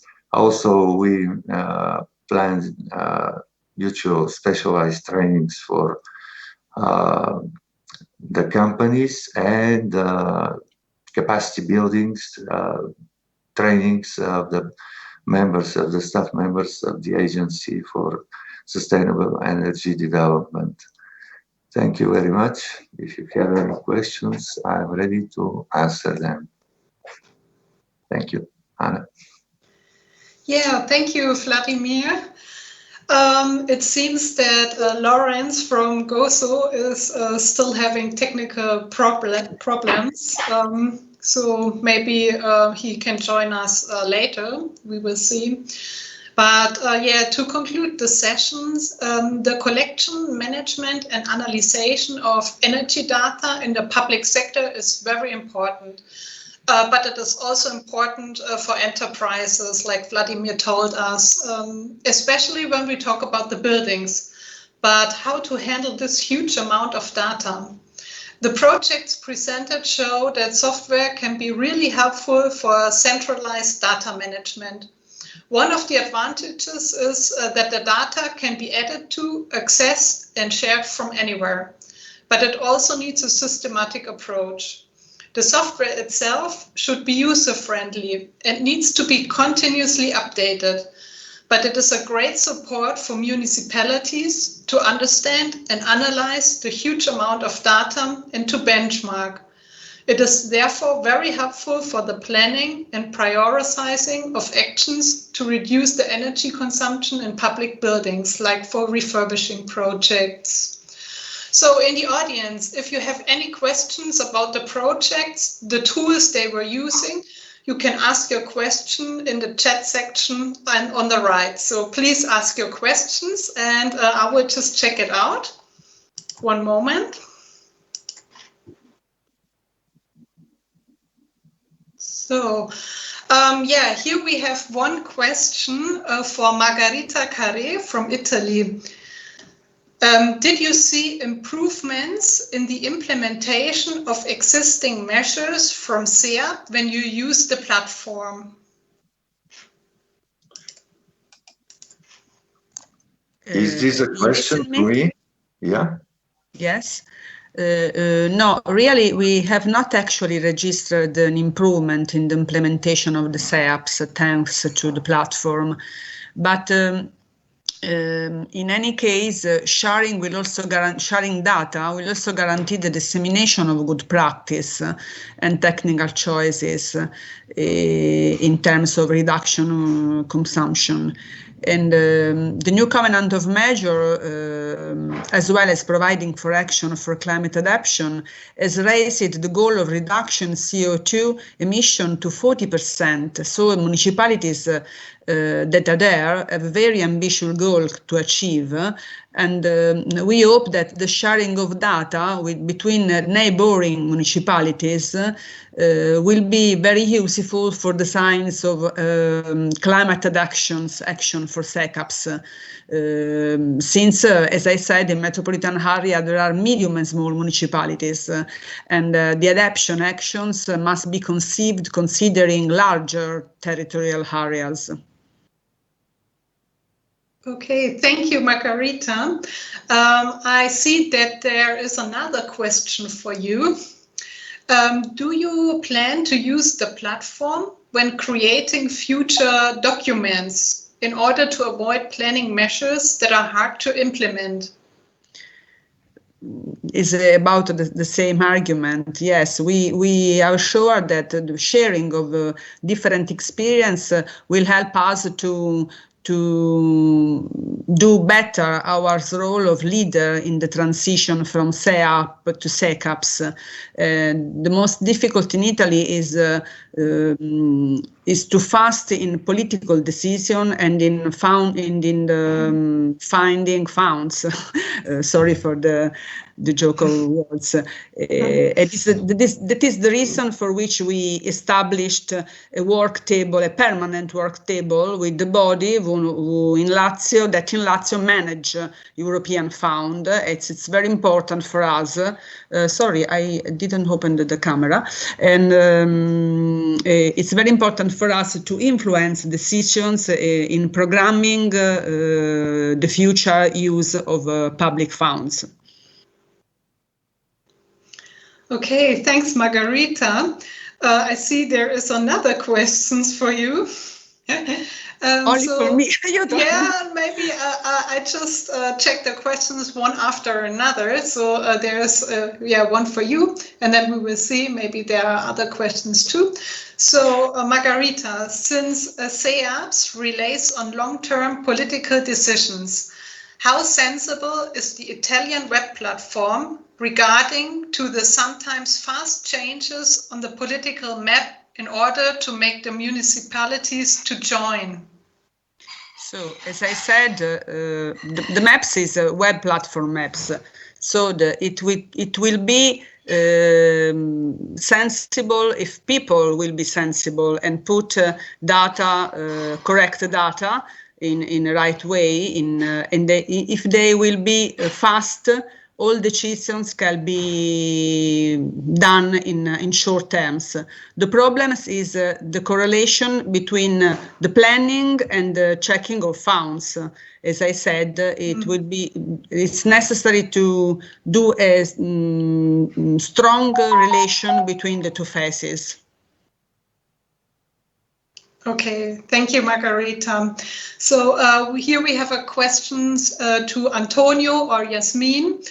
How did you gather the data prior to REDEMA, since you mentioned that that is a pilot action?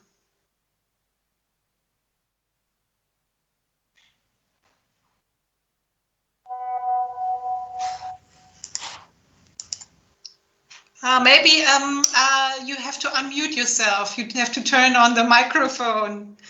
Sorry, Anna. It's all good. It happened to me. Just repeat that for me. I'm so sorry. It's all good. So how did you gather the data prior to REDEMA, since you mentioned that as a pilot action? Mm-hmm. The data that we had gathered for the platform, it had been from the existing energy certificates that we have. So that's an existing data of the public municipalities in Andalusia that we have got that. However, we had been analyzing them, and there are some existing data that is missing in the energy certificate, so we had to discard that. So that played a part in the basic, the needs, the standard of what is required to be incorporated into the platform to generate that effective energy comparison. So to answer to your question, really is based on the existing energy certificates of the public municipality buildings of Andalusia is what we have used so far. Okay, thanks, Yasmin. So, Vladimir, there is one question for you. How are you planning to convince companies to participate on the platform? Do you fear that some of them will declare the activity to be too time-consuming in comparison with potential benefits? Yes, definitely. The companies should have should receive some stimuli to implement this. And probably this is the easiest way will be to convince the exporters. Because as I mentioned, after the introduction of the product environmental footprint, which includes also the energy efficiency, this label will let them sell to other countries in Europe. The Bulgarian SMEs are selling to European partners, and they're collaborating mostly with European subcontractors and machine building companies, etc., etc. When they receive this label, they will be allowed. Otherwise, they could not sell anything in a few years. And it is not only related to Bulgarian, also for the other European companies. So the next step will be to convince the rest of the companies, apart from the exporters. But gradually, step by step, they will be convinced to participate, especially after the introduction of as obligatory, the remote reading measuring units, which is under the law is under public discussion at this moment in Bulgaria. After this introduction of these measuring devices, all the data will be collected. Okay, Vladimir, here is another question for you. Are all companies going to be included in the platform? No, the target after the completion of the project period, the target group is 70,000 companies. Actually, this is the number of the small and medium-sized companies from the industrial sectors, the manufacturers. Apart from the services and other sectors, these are the industrial companies in Bulgaria. Yeah. But it will be a process for several years, not immediately. Yeah, I understand this. So I think we don't have any more questions in the chat section. And I see that Lawrence is still having technical problems. So we will have a little break now for 10 minutes, maybe grab yourself a glass of water or coffee, and yeah, we will be back in 10 minutes. So yeah, we were back at 12:20 and proceed with the conference. So see you in a bit. Welcome back to everybody. I hope you found a way to get some kind of break within these 10 minutes. We are going to be proceeding with the session 3, which is slightly different than the other two. We are going to be dealing mostly with soft measures that need to be adopted in our. So we will present one good practice called Save at Work within these sessions, and then we are going to follow it up with a couple of presentations. Thank you.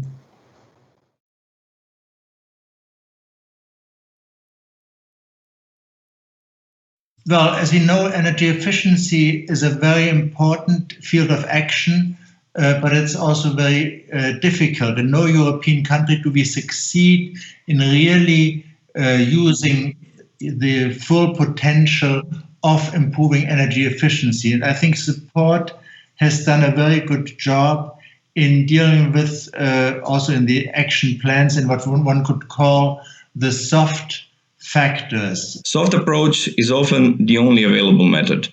There are a multitude of buildings across the included regions and whole of Europe that are mostly left out of the energy refurbishment process due to their specific heritage status. These buildings represent a significant portion of public building stock, and overall saving targets really need them to be included in any kind of way. Even though the physical intervention on public buildings are viewed as the most relevant ones for reaching energy saving goals, the correct usage of building facilities is also essential, as they can highly influence the investment outcomes. Well, the main strength of Save at Work is to change the behavior that comes from within the workers themselves. So after a bit of coaching, they are the ones that need to take over matters in their own hands and assess, identify, and provide solutions for the buildings they work in. ICT solutions for energy savings in buildings are essential means to change user behavior and contribute to the overall goal of energy consumption reduction. The level of acceptance is rather high, but it could always be better. We have 4 municipalities included in our activities that have actively implemented the methodology, and they produce good results, all in all. Some of them already expressed even their commitment to continue implementing certain activities even after the end of the project. We underline the high level of replicability potential of save energy at HCC for our region, but also for our country. The advantage here of Save at Work is its own flexibility and the options to fine-tune everything to match your needs and resources. It is a common fact that even after the refurbishment, buildings, and especially public ones, fail to reach the desired saving goals. This gap in performance can mostly be attributed to the way that people use their buildings. And if we want to avoid this gap throwing a negative light to the whole refurbishment process, examples of proper behavior needed to be found. One of these was showcased by our Swedish partners in the form of good practice Save at Work.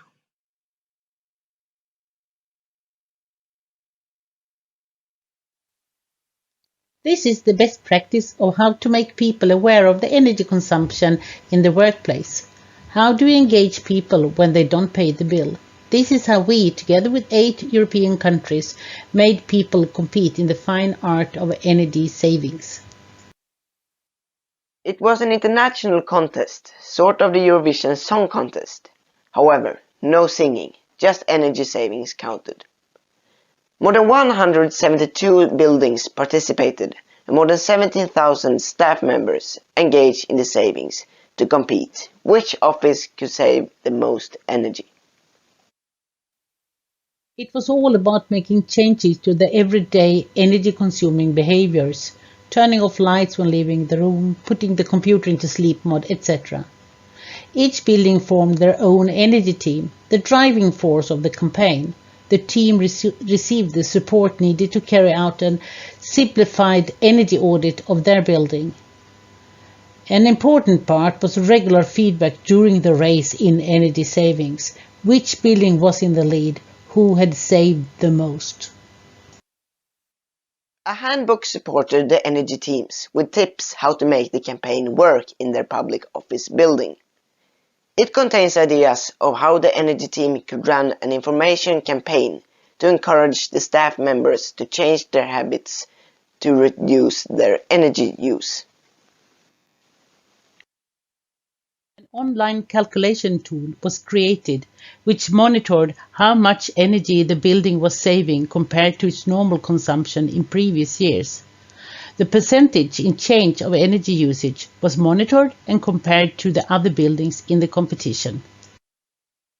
On a regular basis, all staff received energy-saving tips. The tips were highlighted in well-spotted places in the public offices to ensure everyone would read them. To support the energy-saving campaign, stickers with energy-saving messages was sent out, as well as posters, door hangers, lux meters, and last but not least, the most efficient tool, chocolate treat. For instance, the cleaning staff delivered the chocolate to the office rooms where the lights were turned off as an incentive. Another idea was the pictures from the doors of the elevators to make the staff to choose the stairs instead. An average of 8% energy was saved. The winning building saved 25% energy. 25% only on minor technical adjustments. Most of the changes was due to behavior changes. So yes, it is indeed possible to encourage people to save energy even though they don't pay the bills.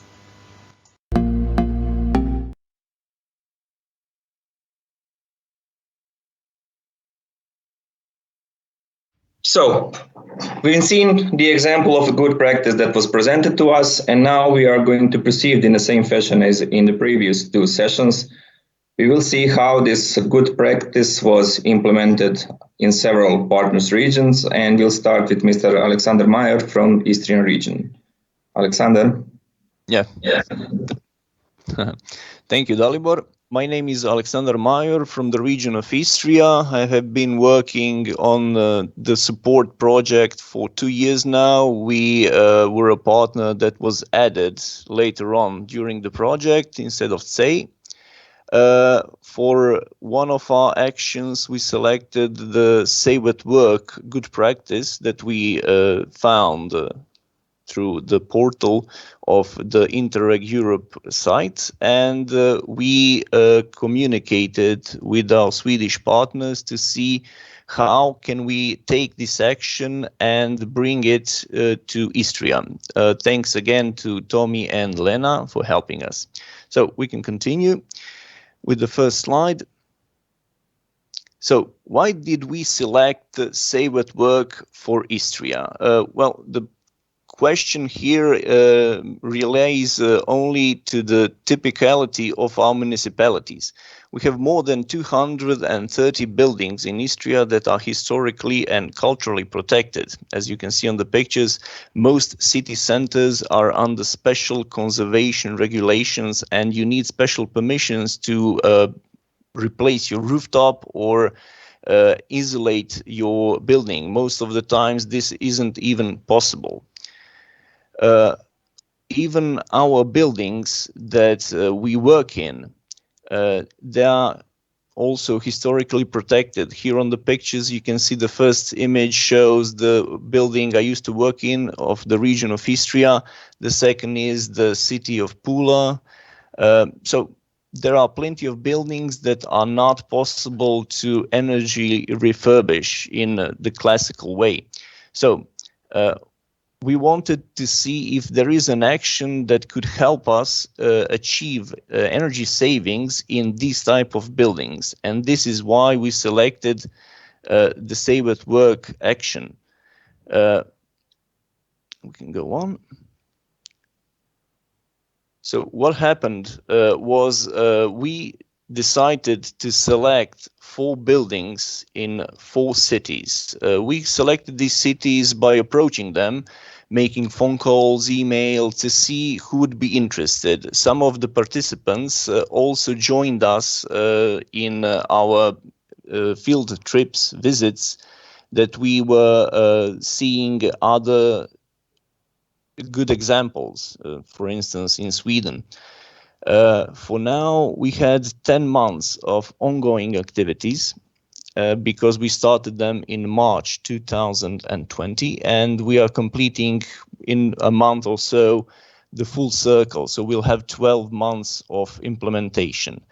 For this action, we didn't have a budget. We proposed this action, but it was rejected for funding by the support project. So we said, okay, let's do it. Let's see how it goes. And well, good results even happened.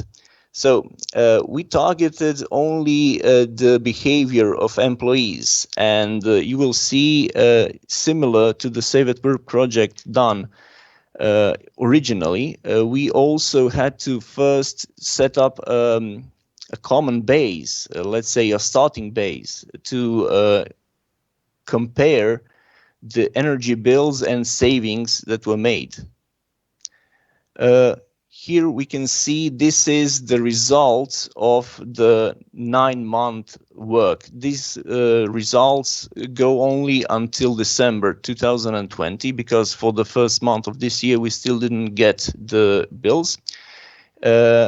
We can see here that we monitored only the electricity and water consumption of each building. So 4 buildings, 4 cities, and only 2 energy types. In the first 3 months, we can see that we had a great start. Most buildings saved on energy. We had great coordination, but what happened?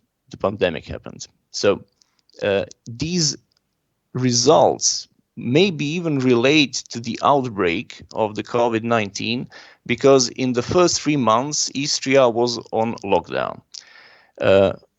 This means most people even worked from home. So we have here energy savings, maybe because people didn't go to work. So maybe here there is an opportunity to raise the question if working from home is actually beneficial even for the employer. Well, we'll see that. In the next period, we can see during the summer, we tend to have a diminishing saving, even negative savings. So more expenses than in the previous 3 years that we had as a base. This might be also because in the first 3 months, people stayed at home. Later on, they saw that the pandemic wasn't going to go away just like that. So they had to come back to work. And this didn't overlap with the results we had in the previous 3 years. In Istria, it's, let's say, it's common for people to take holidays during the summer. So this year, well, in 2020, it was completely different. People worked. They had more expenses, I guess, during working in their offices. On the lower graph, you can see the accumulated monthly savings per participant.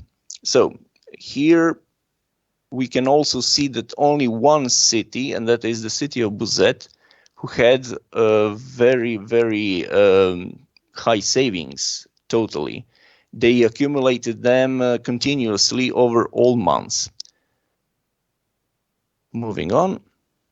So the lessons learned here, the activity success depend mostly on the direct interaction with the people. Why did we have a drop in success? We had online coordinations. We spoke through phones, emails, etc. But in my opinion, we need the contact between actors. If we do not have that, it's very easy to drift apart and not to see the goal anymore. People tend to forget. They have other work, they are busy, it happens. So without direct interaction, it's pretty impossible to achieve good results. Savings, here we can see that they are possible even without investments. So the city of Buzet saved over 2,500 euros in 9 months, and that is a high sum if you consider the amount of spending they have. You will see on the next slide, they actually saved around 30% on the energy and water bills. Also, one thing to mention here is that working as part of a team motivates people to work with more dedication.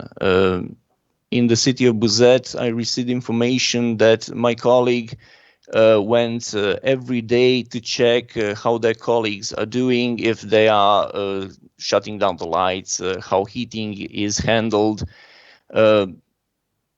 Small things lead to great results. So, well, it is, sorry, it's not working. Yeah, sorry for that. We will keep implementing until the end of February of this year, and we will have a whole year of data to analyze. All municipalities positively responded to Save at Work Istria, and several of them even considered continuing even after the action ends. One municipality told me that they are evaluating the possibility to give incentives to their employees, because if they produce good results overall, then maybe they need to have a reward for their efforts. But these are all things that are not yet completed. So we have to wait to see until the end of February what will be the results, what will be the conclusions. And we hope that this activity will transfer to other cities in Istria, because we proved that it works. Thank you. Okay, thank you, Alexander, for the very interesting presentations. I'm sure that we'll be coming back to you in the question and answer session. I can see that there are already some questions out there. We are going to proceed in a similar fashion with another presentation of implementation of Save at Work, this time in Romania. The action is called Save at Work Horea. And it's a bit different because, unlike the one in Istria, the building in Romania is basically competing against itself in previous years. So, Florin, I give the floor to you and you can start with the presentation. Thank you. Thank you, Dalibor. And I repeat your presentation, my presentation. I am Florin Andronescu, and I represent the Alba Local Energy Agency, the Romanian partner of support project. A very strong project for us, because by this project we support our regional energy planning, namely energy strategy. So, the name of our pilot action is Save Energy at Colegiul Național Horea Cloșca și Crișan from Alba Iulia.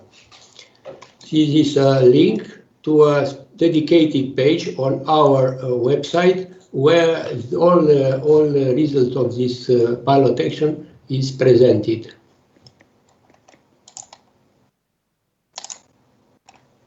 Sorry.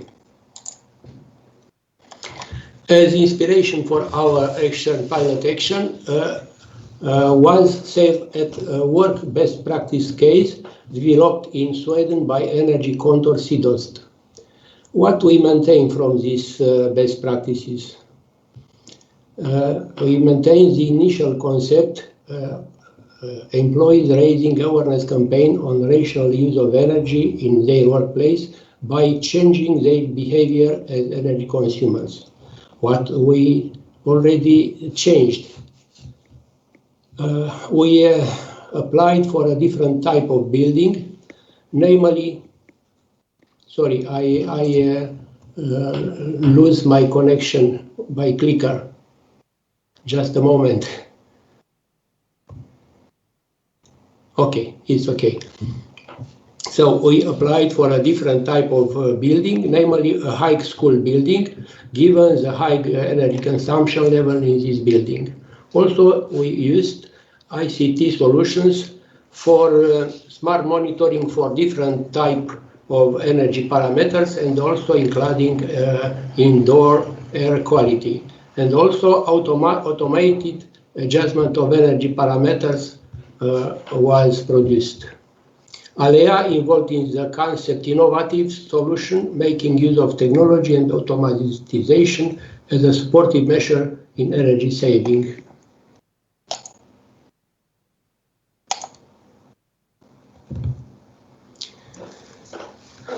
Some problem with the connection from clicker, please.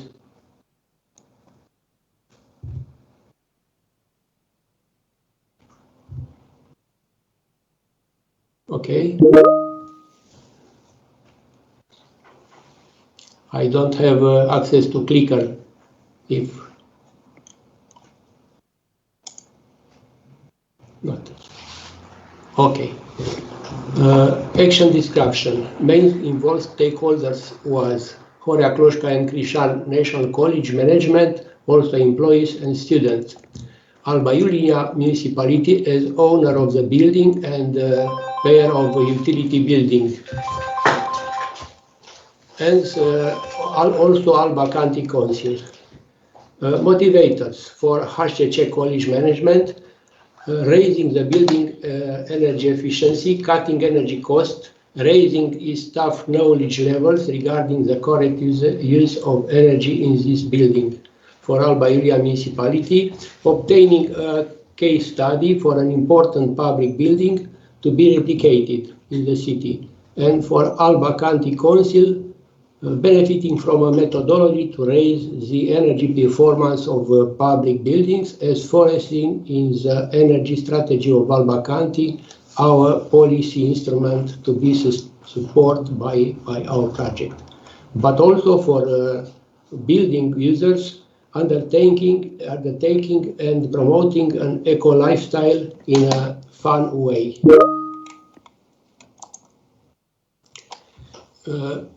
Work plan.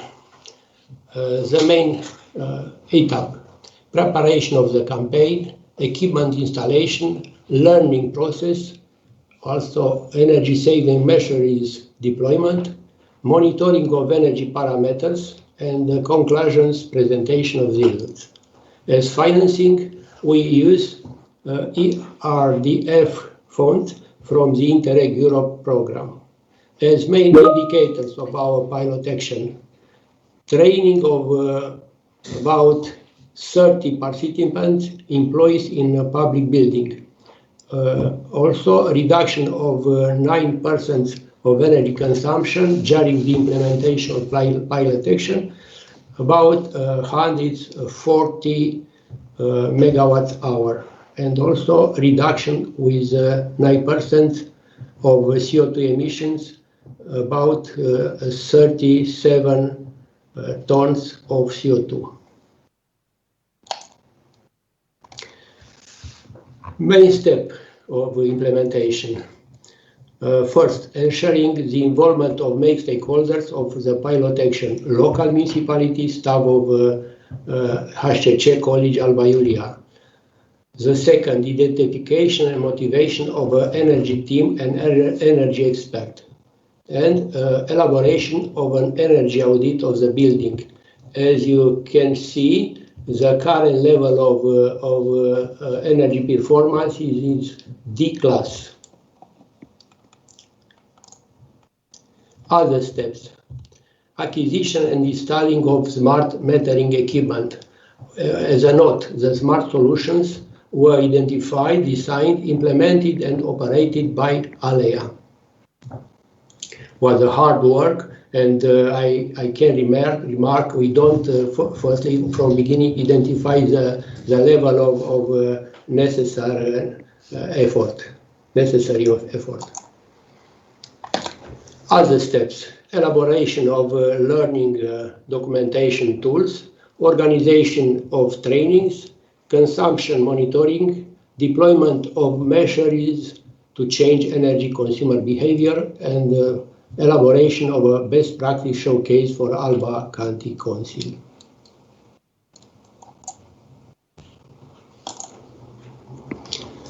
Our pilot action started in November 2019. Activities were implemented according to the work plan with some delays related to firstly, mandatory acquisition procedure conditionalities which determine 1 month deviation from the start point, and outburst of the pandemic COVID-19, which led to the nationwide closure of the schools in my country. Deviations: because of closure of the schools, the energy consumption profile of the building has radically changed from March 2020 until January 2021.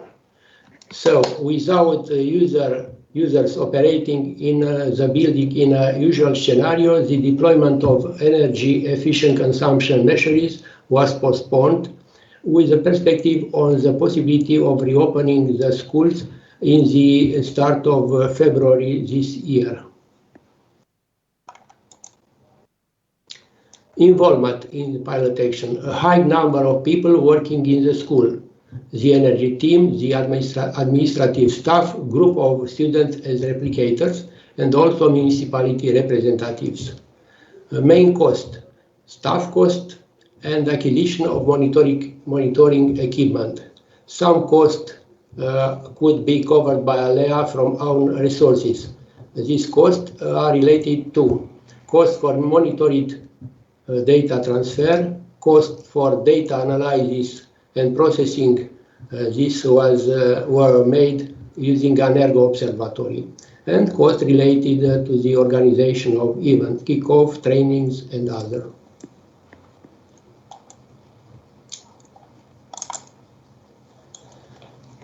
Results achieved: firstly, increase of knowledge of the HCC staff related to energy consumption and change in the energy consumer behavior. Also, provision of a methodology at local level to implement future actions to obtain responsible energy consumers in public buildings. And contribution to the identification of a set of main investment works to transform in the future the building onto a more energy efficient and sustainable buildings towards a nearly zero energy building and surely smart building. Future development. We continue 2 months with monitorization of energy consumption until the end of March 2021. And after that, ALEA will provide support for the high school to continue monitor their energy consumption, as the smart solutions will be kept in the school premises. Also, final evaluation of the monitoring results and presentation of the monitoring results to the participants, and surely elaboration of a best practice showcase for Alba Iulia Municipality and Alba County Council. And about replicability potential of our pilot action, we agree that Save Energy at HCC poses a high level of replicability potential for our region, but also for our country, as in Romania, specific energy consumption is high, especially in buildings, both public and private. One among the main causes for this is the lack of users' knowledge regarding rational use of energy. And we can note that the municipality showed interest in replicating the pilot action approach in other schools in the city, And also Alba County Council showed interest in promoting the pilot action at county level to be replicated by other local authorities. This is my presentation. Thank you for your attention. Thank you very much, Florin, for this really interesting presentation with big developments, really impressive ones, especially the equipment that you were able to develop over there for monitoring of all these reductions. Thank you very much. We are going to proceed now with something slightly different. As you can see, especially from the last two presentations, this whole crisis, the lockdown situation, ban of travels, ban of multiple activities had quite a significant effect on the project, especially on the last two presentations, on the last two actions, but also on the other ones. And this is why we have included in the agenda something that does not originate from support. This is also an example of good practice, but it's not the one originating from support. It's something that came on a bit later, and it's an example of teleworking, of remote working from City of Rome. It's a big institution, big region, so I invite Ms. Raffaella Fomini to explain us how they are implementing this smart working system in City of Rome.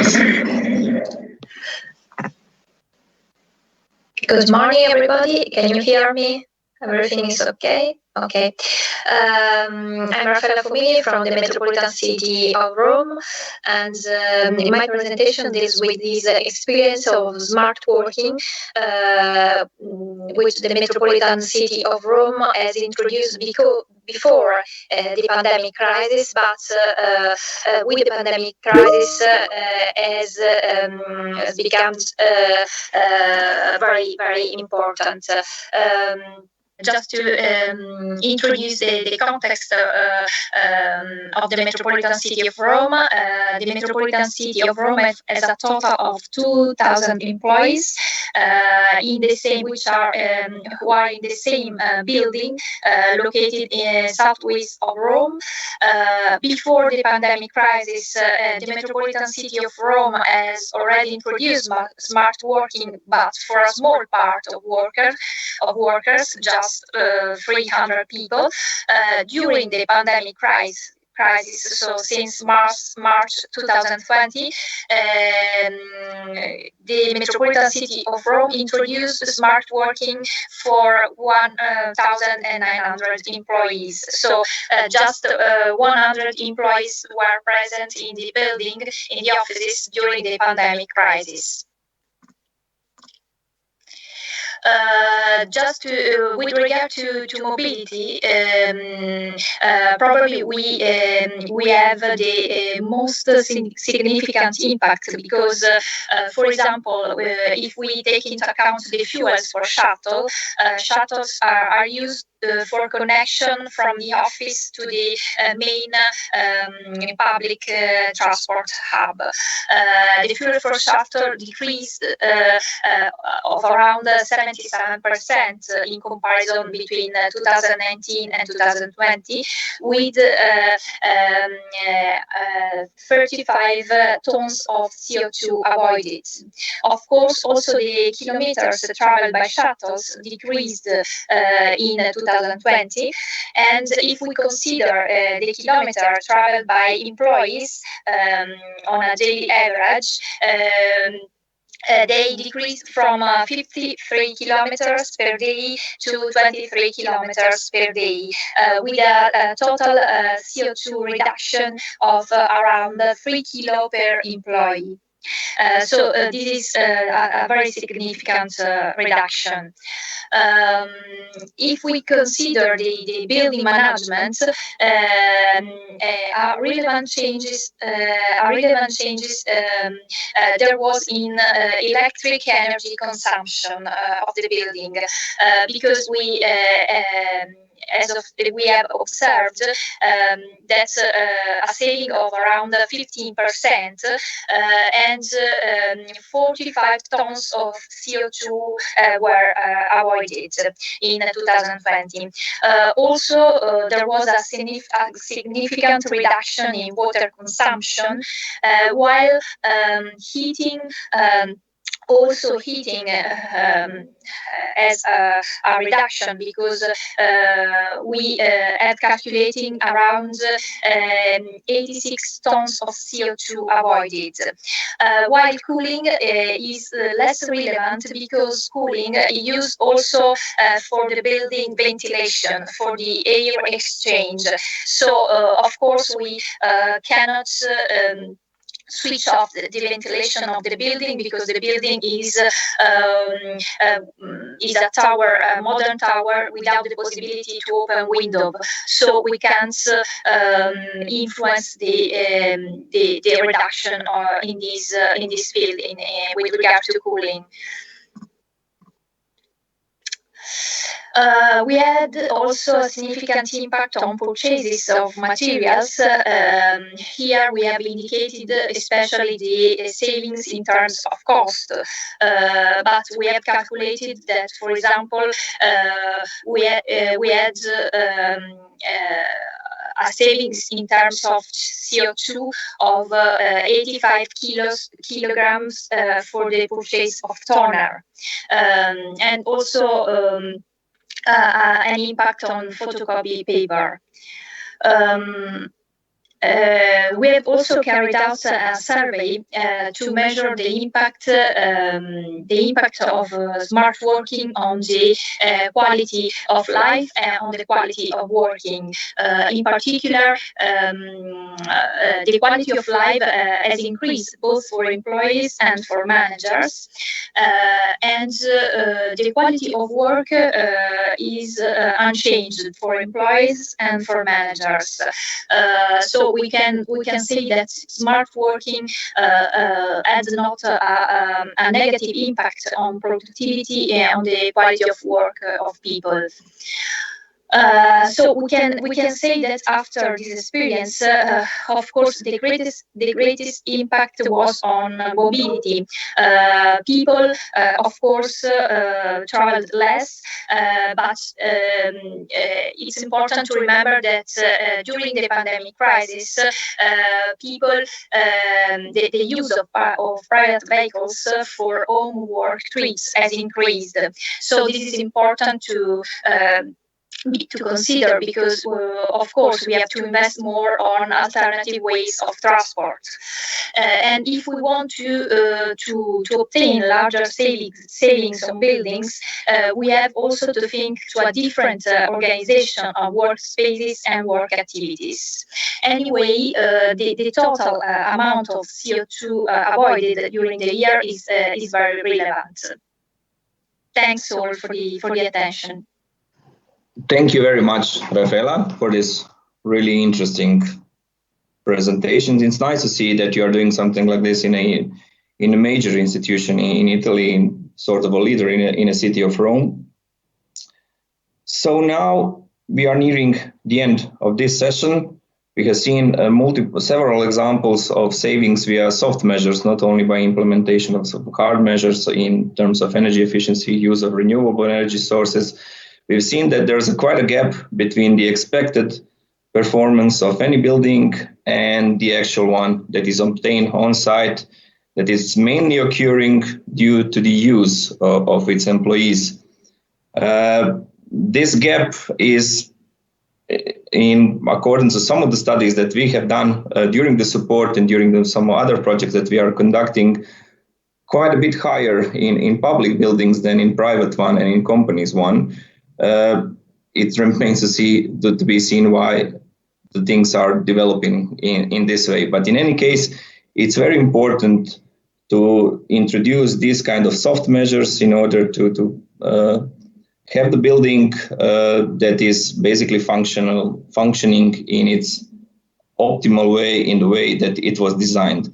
On the other hand, there are buildings, as was shown in the case of a region of Istria, that are simply that cannot be subjected to any kind of physical intervention, such as heritage buildings. So for them, it's even more important than these types of measures are introduced, and we have many buildings like this across Europe. As I can see, there are several questions within the question and answer session, so I think that I can read them from there.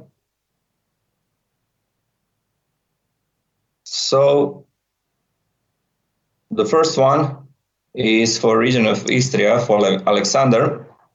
It says, did you ever evaluate the benefits of working from home that was enforced in this case? And does any involved municipality see these savings as some kind of sufficient incentive to continue with the model of remote working, at least in some capacity, as was shown, for example, in the case of City of Rome? Alexander? Okay, thank you, Dalibor. First of all, we are still completing the whole cycle of 12 months, so we did not yet talk about these things. There were some talks about the possibility of continuing the work from home, but we have still to we yet have to see how it will pan out until the end of this action.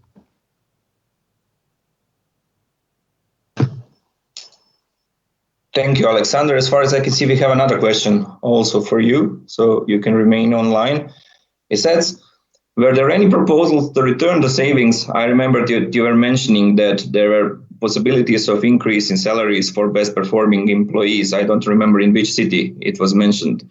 But were there any proposal to return those savings to community in terms of, for example, some kind of parks or something like this? Or are they always kept as a saving within the institution and benefits basically for the employees? Most of the cities did not yet tell us what they're going to do with the savings. In one city, they said that they might change all the windows they have. So they plan to make an investment also in terms of refurbishment. The municipality of Varsar mentioned while we were in Sweden that they might give incentives, but this is yet to be seen if it will be so. So for now, we do not have any more information, but we will discuss this as the action ends. So in 1 month time. Thank you. Okay, thank you. So there were proposals to invest even in the building refurbishment, which would in return lead to a better comfort of the employees that are working there. Thank you, Alexander.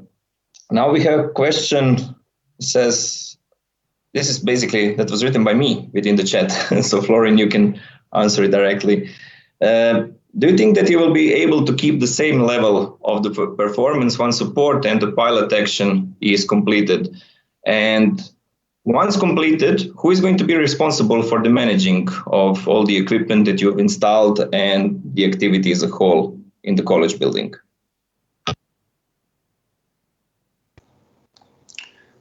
Thank you, Dalibor, for your question. Surely we will remain definitively near our partner from our colleague, because we intend to remain nearly them after the official end of pilot action, and we will try to transfer them the main activities. But surely we will remain as support partners for different gaps could appear in the future.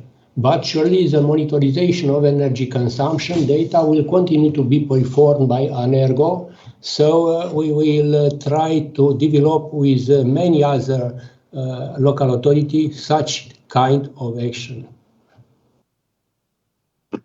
Thank you, Florin. Another question for you. It says, how did the students accept this activity? We've seen that you are doing with these are high school students, as far as I have understood. And do they find it interesting? Do they want to participate? And we've seen in the original case from Sweden that in this type of action, it is very important that we have original ideas that are coming on the site from the employees, from the building users? Were there any interesting developments in that regards? Were there proposals coming also from the students or by you and the staff exclusively? Yes, we start from beginning of our pilot action to involve a group of students in our activities, and we have tried to do this in a fun manner to determine their real involvement. Also, we are working together with an enthusiast group of students in terms of innovative activity, so they already supply us with some innovative ideas. So we try to, for the next period, to maintain their interest and to transfer more and more activity for this kind of intervention of activities to directly to students. We hope to do in the future. But surely the main issue is how to determine their real involvement. We need to identify fun activities for them and to convince them at this level, at high school level, is a bit difficult to determine their interest in this such a bit practical activities linked to energy saving. Thank you. We have another question asking you basically, do you think that there's a gap in your country, I guess in other ones also, in use of energy between the designed one and the actual one in all buildings? And do you think that these activities, these trainings on how to properly use the buildings, could be further on implemented both in private and business sector, not only in a public one? Surely yes, and I'm not only in our region, but also in our country and probably in several European countries. So it's essential that beside energy efficiency investment works, tailored activities to be developed for users. For example, trainings to raise their knowledge and to adopt correct behavior as energy consumers in buildings is essential for the future, in my opinion, our opinion. Thank you. And the final question. Thank you. And the final question for you is: can behavioral actions be replaced with digital control systems, or do you think that this kind of method would not be cost effective? We will try to adopt such measures to transfer to online, but it's also important to have periodical direct contact with users to identify their main issues. But also after COVID, we need to rethink all our type of action, pilot action, surely for the future. And I'm sure we will identify good kind of activities to maintain user interest. And surely we already identify a reduction of energy consumption only from reducing direct activities, but we try to identify for the rest of activities which already will be developed in the office of this building, of this school. So will be possible, maybe in a continuation of our project or in other project, will be to develop other kind of action linked to online activities, linked to this kind of intervention. Thank you, Florin. It's good to know that you are thinking already about the continuation of the activities. Thank you very much for all the insights and the answers. We do not have any more questions within chat section, so I would like to ask something to Ms. Raffaella Fomini, if she's still here. Yes. Raffaella. Okay, so you're representing the city of Rome as basically a front-runner city in metropolitan city, major city in Italy. So this example of yours is basically a pilot, maybe even in Italy. Do you see that other municipalities also within your region are going to follow the similar example, and do you think that you can influence them in doing that? But of course, during the pandemic crisis, the smart working was compulsory for all public administration. So also in other public administration, smaller than the metropolitan city of Rome, smart working has been introduced. We have a particular dimension, and we have the particularity that employees of our body comes from different parts of the region, of the territory. So the impact on mobility is more significant in our cases, for example, than for other municipalities. But of course, the impact on consumption, electricity, cooling, heating, is relevant also for other municipalities of different sizes. And we, as a coordinator for example, of SECAPs and SEAP, can influence the other municipalities of our territory in adopting our model, of course, so we can influence also other municipalities in our territory. Okay, so you basically say that in a way, this is not going to be only an adaptation measure for you, but also in the future, this is going to be a measure that is going to also be implemented in order to save energy. So it's going to be planned in future documents and implemented, for example, in future SECAP documents and things like that. This can be a possibility, and of course, the Metropolitan City of Rome is elaborating an organizational plan for smart working in order to make permanent this organizational model. And also in SECAP, we can try to introduce these measures for the municipalities of our territory. Thank you very much, Rafaela, for this really interesting proposal. And as far as I can see, we are well on time, but it's time to conclude this session. And we are going to continue with the final presentation of the day.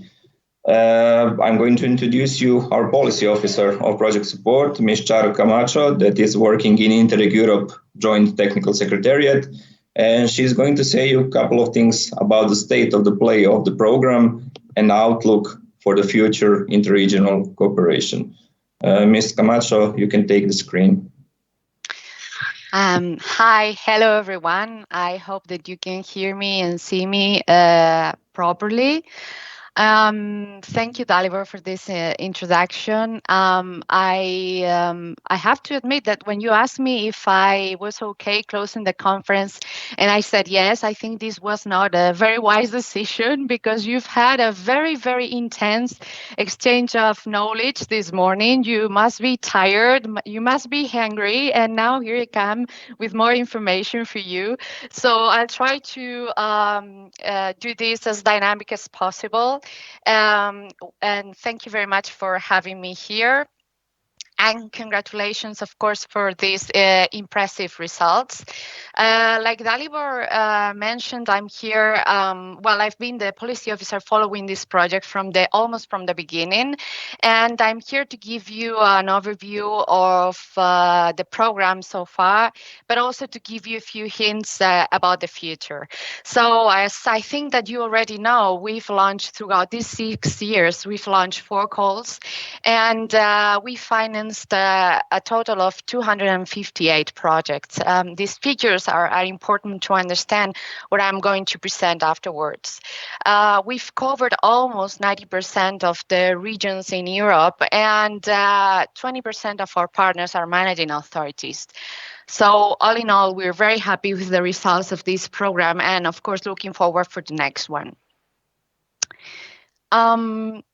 In terms of outputs achieved, and as you can see here, these results, these outputs come from information that we've retrieved from the last round of progress reports, is updated as of February 2021. You can see that even though just a little bit of half of these projects that we financed have finished phase 1, we've cover almost 100% of the outputs that we as a program had for this period. And in some cases, we've even exceeded these outputs. So we can say that we are well on track, and this is, of course, thanks to you. In terms of policies that have been improved, which, as you know, is for us at the end of the day the most important thing, you can see here that there are 154 projects that have already reported results. Among, of course, these projects, it is support as well.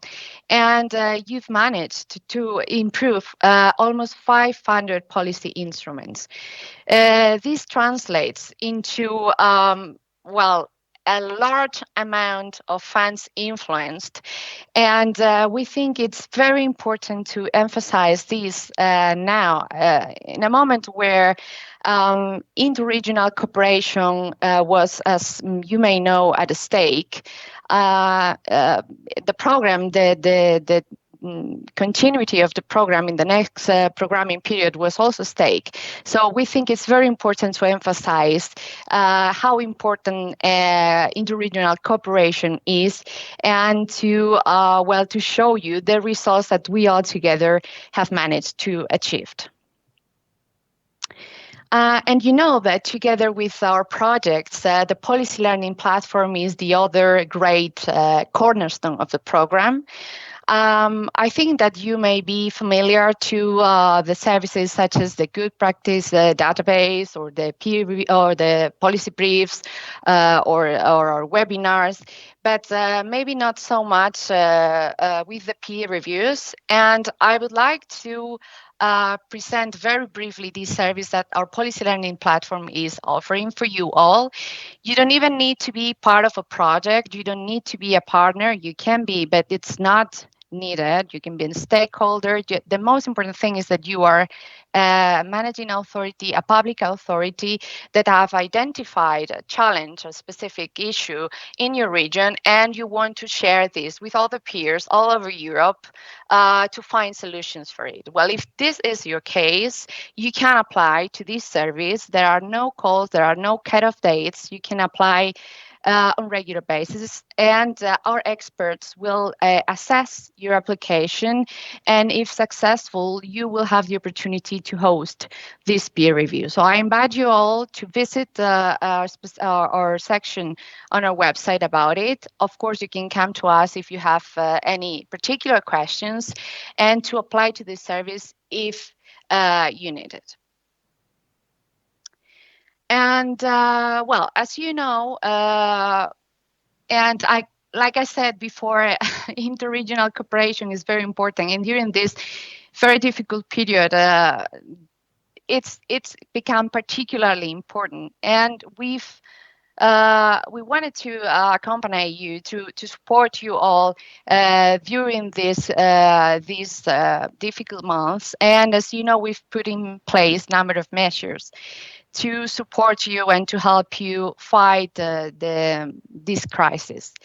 In case that you're not aware of these services that I'm presenting now, you can check again our website, because you can find ad hoc good practices. We've organized also specific webinars and online discussions about it, and we've published policy briefs about it. And as I think that you already know, we've launched this call for additional activities in 2021. So I will give you some information about it. I just want you to please keep in mind that this still under discussion and will be presented and discussed during our next monitoring committee, which will take place by the end of February. So this is the information I can give you now. There might be slight changes to it. We've called this call.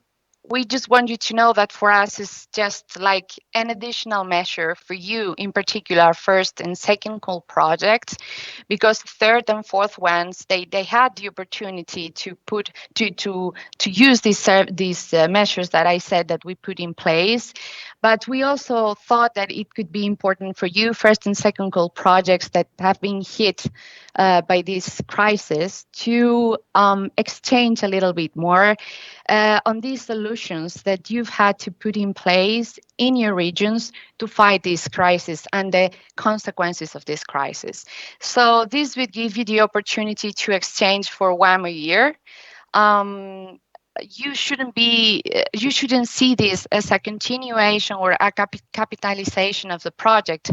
It should be understood as something different, in the sense that when you were implementing support, you didn't have this particular context that we have now. So, of course, this opportunity, this call is open to all projects, but is addressing very particular first and second call. And like I said, it will focus on exchange of experience mainly, but you can also apply for pilot actions where they are duly justified.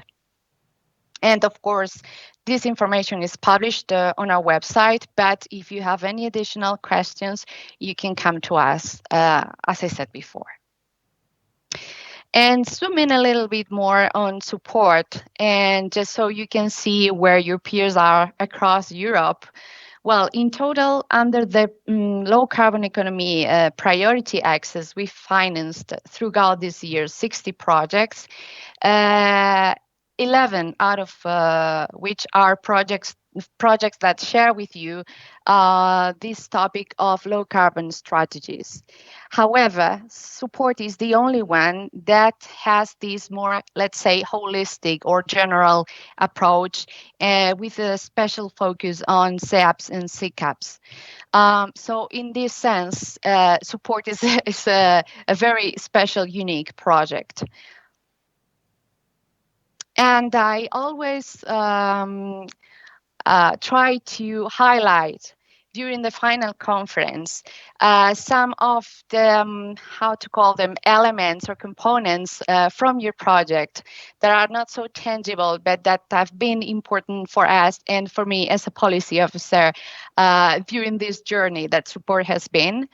And I would like to say that support for me, it's been a very special project. It's been a very smooth also from the coordination point of view. So you made our lives very, very easy. And for this, I have to thank you, and also special thank you to Dalibor. We've been in contact many times. I've loved working with you. I've learned a lot from all of you. And you know that we've counted as a program with you in many events. And in case you're not aware of this, support was actually presented in our last monitoring committee as a good example. And we got an amazing feedback after the monitoring committee, because they were all impressed with Dalibor's presentation, presenting, of course, all the activities that you had carried out during these years and your results. And it's important that you keep this in mind. I had the impression that you were a bit down, and I can understand because, of course, this crisis has had an impact on you all. But I think that you must be very proud of all the achievements that you've collected throughout these years. And I would like just to say something before I pass the slide. The other day, I was scrolling up and down through your Facebook page, and I saw this picture that I just included here with all these smiley faces in a meeting of monitoring of your action plans. And it also brought a smile to my face. I think that we from the program point of view, really appreciate the effort that you, in particular, second call projects, and in particular projects like support with this very particular timing, have done to continue working, to continue implementing your action plans, in your case also your pilot actions, and achieving results despite the circumstances. So thank you very much. You must be very proud of this. Just very briefly, so far, and keeping in mind the results that you reported in your last progress report, you've achieved so far. You've managed to improve 4 policy instruments, and you've mobilized more than 4 million of euros. And you also have these 2 pilot actions, as I mentioned before. So congratulations. Don't be down. And thank you very much for all the work done during these years. So what about the future now? As you know, and as I mentioned before very briefly, in 2018, when we got the draft of the regulation for the next programming period, Interreg Europe was not there. But we have to say that, well, thanks to the mobilization of the Council and the member states and you in the end, we managed to be back in the regulation, and now we know that we will be there during the next programming period as well. And I guess that you might be interested in the features of this new program. Well, as I say here, there's no revolution, it's just evolution. We will continue covering the whole Europe, except for the next programming period, of course, the UK. We will have a similar objective. In the end, Interreg Europe is a capacity building program. So the regional policymakers will be our target groups. And, well, like I said, capacity building will continue being our main objective. However, for the next programming period, and there's something that I think you're going to like very much, the focus on structural funds will be lightened. As you know, so far, there was this requirement from the program that at least half of the policy instruments that you were addressing in your projects had to be structural funds programs. Well, these will be lightened in the future, and most likely we will require that only one of these policy instruments is a structural fund program. The rest of them can be regional strategies or regional policy instruments, master plans, as some of you are already addressing. We will also have pilot actions, implementation-oriented actions from the beginning.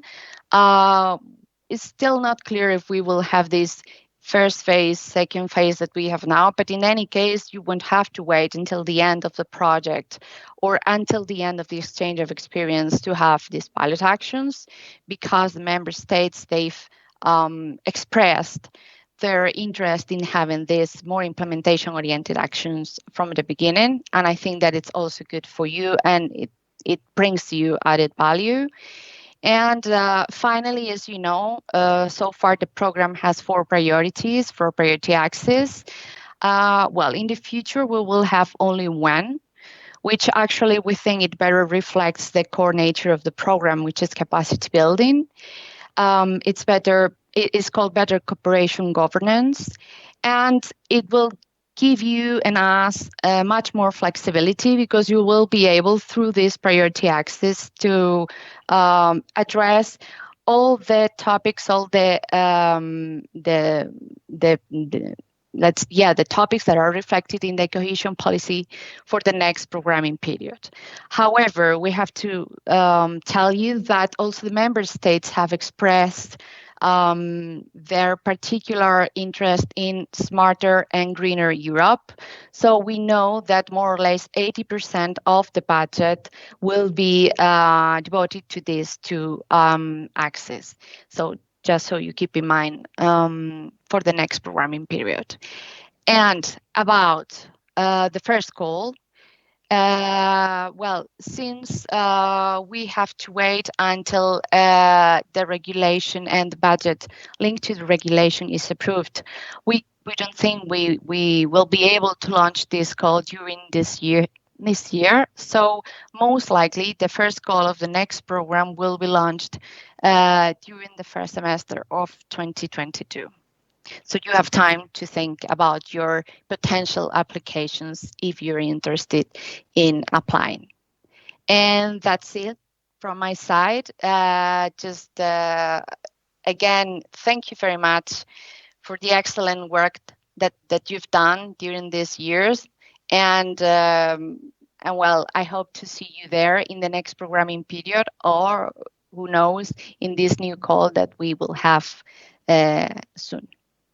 Thank you very much for this most interesting presentation and for the presentation of really impressive results of the program overall, all the achievements. And we are all very, very glad that the program is moving on in the next programming period, and that there will be an option to again apply for projects within the Interreg Europe platform.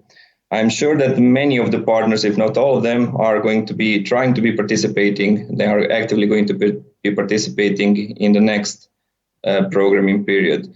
Also, I would like to thank you for all these years of cooperation. I was always mentioning how well functional of a unit and this whole program, the Interreg Europe, is, how well structured it is, how well clear and quite easy, honestly, quite easy to implement in the end in terms of technicalities especially. And in many ways, this is related to the fact that you were our primary contact point, and communication with you was very, very exemplary. With both you and Vincenzo Capascale, our finance officer, there was never a question that was left unsolved. So thank you very, very much. It wouldn't go in this way if you were not so much involved. So thank you very much once again. Thank you, Dalibor. Thank you once again for the presentation, and hopefully we will meet again in the next programming period, and most of us. So now it's time. We are nearing the end of the program. We are mostly on time with no delays, and we would like to close the conference with a couple of conclusions from both outside and from side of HELP as the organizing partner, the host of the conference. So we've seen many, many interesting examples, and in a way, most of these actions are well developed. You can see that there's a lengthy process behind them, but in a way, in some ways, it still feels like a beginning for some of them. We've seen, for example, from Combirec, example from Germany, how important it is to include and to mix other sectors with the public sectors, businesses, private companies. Yes. Can you turn on your camera, please? Oh, I'm sorry, it switched off automatically. I don't know why.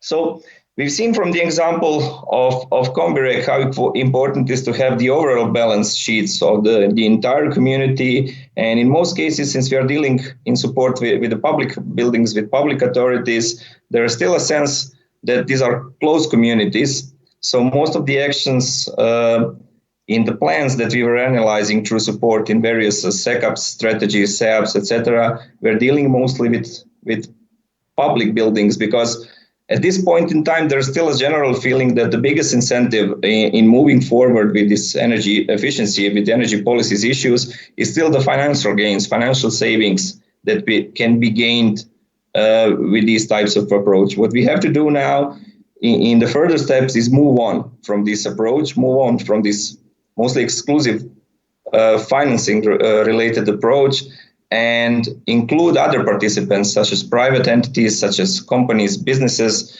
in trying to find the models that work best, as shown in the case of Combirec, on the level of community, where it's not so important what is public, what is private, what is a business, what is a company, but we need to have an overall goal of the territory as a whole, as a physical territory, as a land, as a ground, to achieve the targets that are measurable in some kind of climate outputs and environment outputs, and not purely in terms of finances.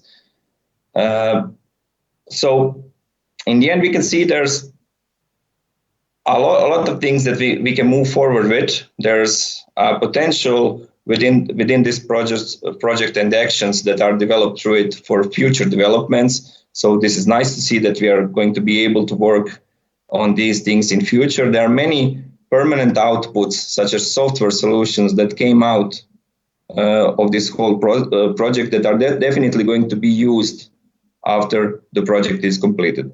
As for the audience, and I would like to invite you to monitor and especially our website further on to see what are going to be the developments until the end of the project. And we are definitely going to be managing this website and publishing the news about the implementation and development of these different activities even after the project is completed in July 2021. So thank you very much for participation. I hope that you were able to find something valuable that you can take with yourself from this conference. And I would like to leave the closing words to the organizer, to Ms. Anna Deisenhofer from EALP. And once again, I would like to thank her very, very much for all the effort that she put into organizing of this event. Anna? Yeah, thank you, Dalibor. And also good that you turned your camera on, that we could see you for the last words. I'm happy to hear that this European exchange brought so much inspiration, new ideas, and really helped to launch very successful projects. Today we had more than 100 viewers, and we hope that the presented projects were inspiring for you and that we can move climate protection forward together. Thank you to all speakers and especially Dalibor for all your efforts to organize this conference, to bring it to life today, and for your willingness to share your experiences. And with this, I wish you a wonderful day. Thank you for attendance.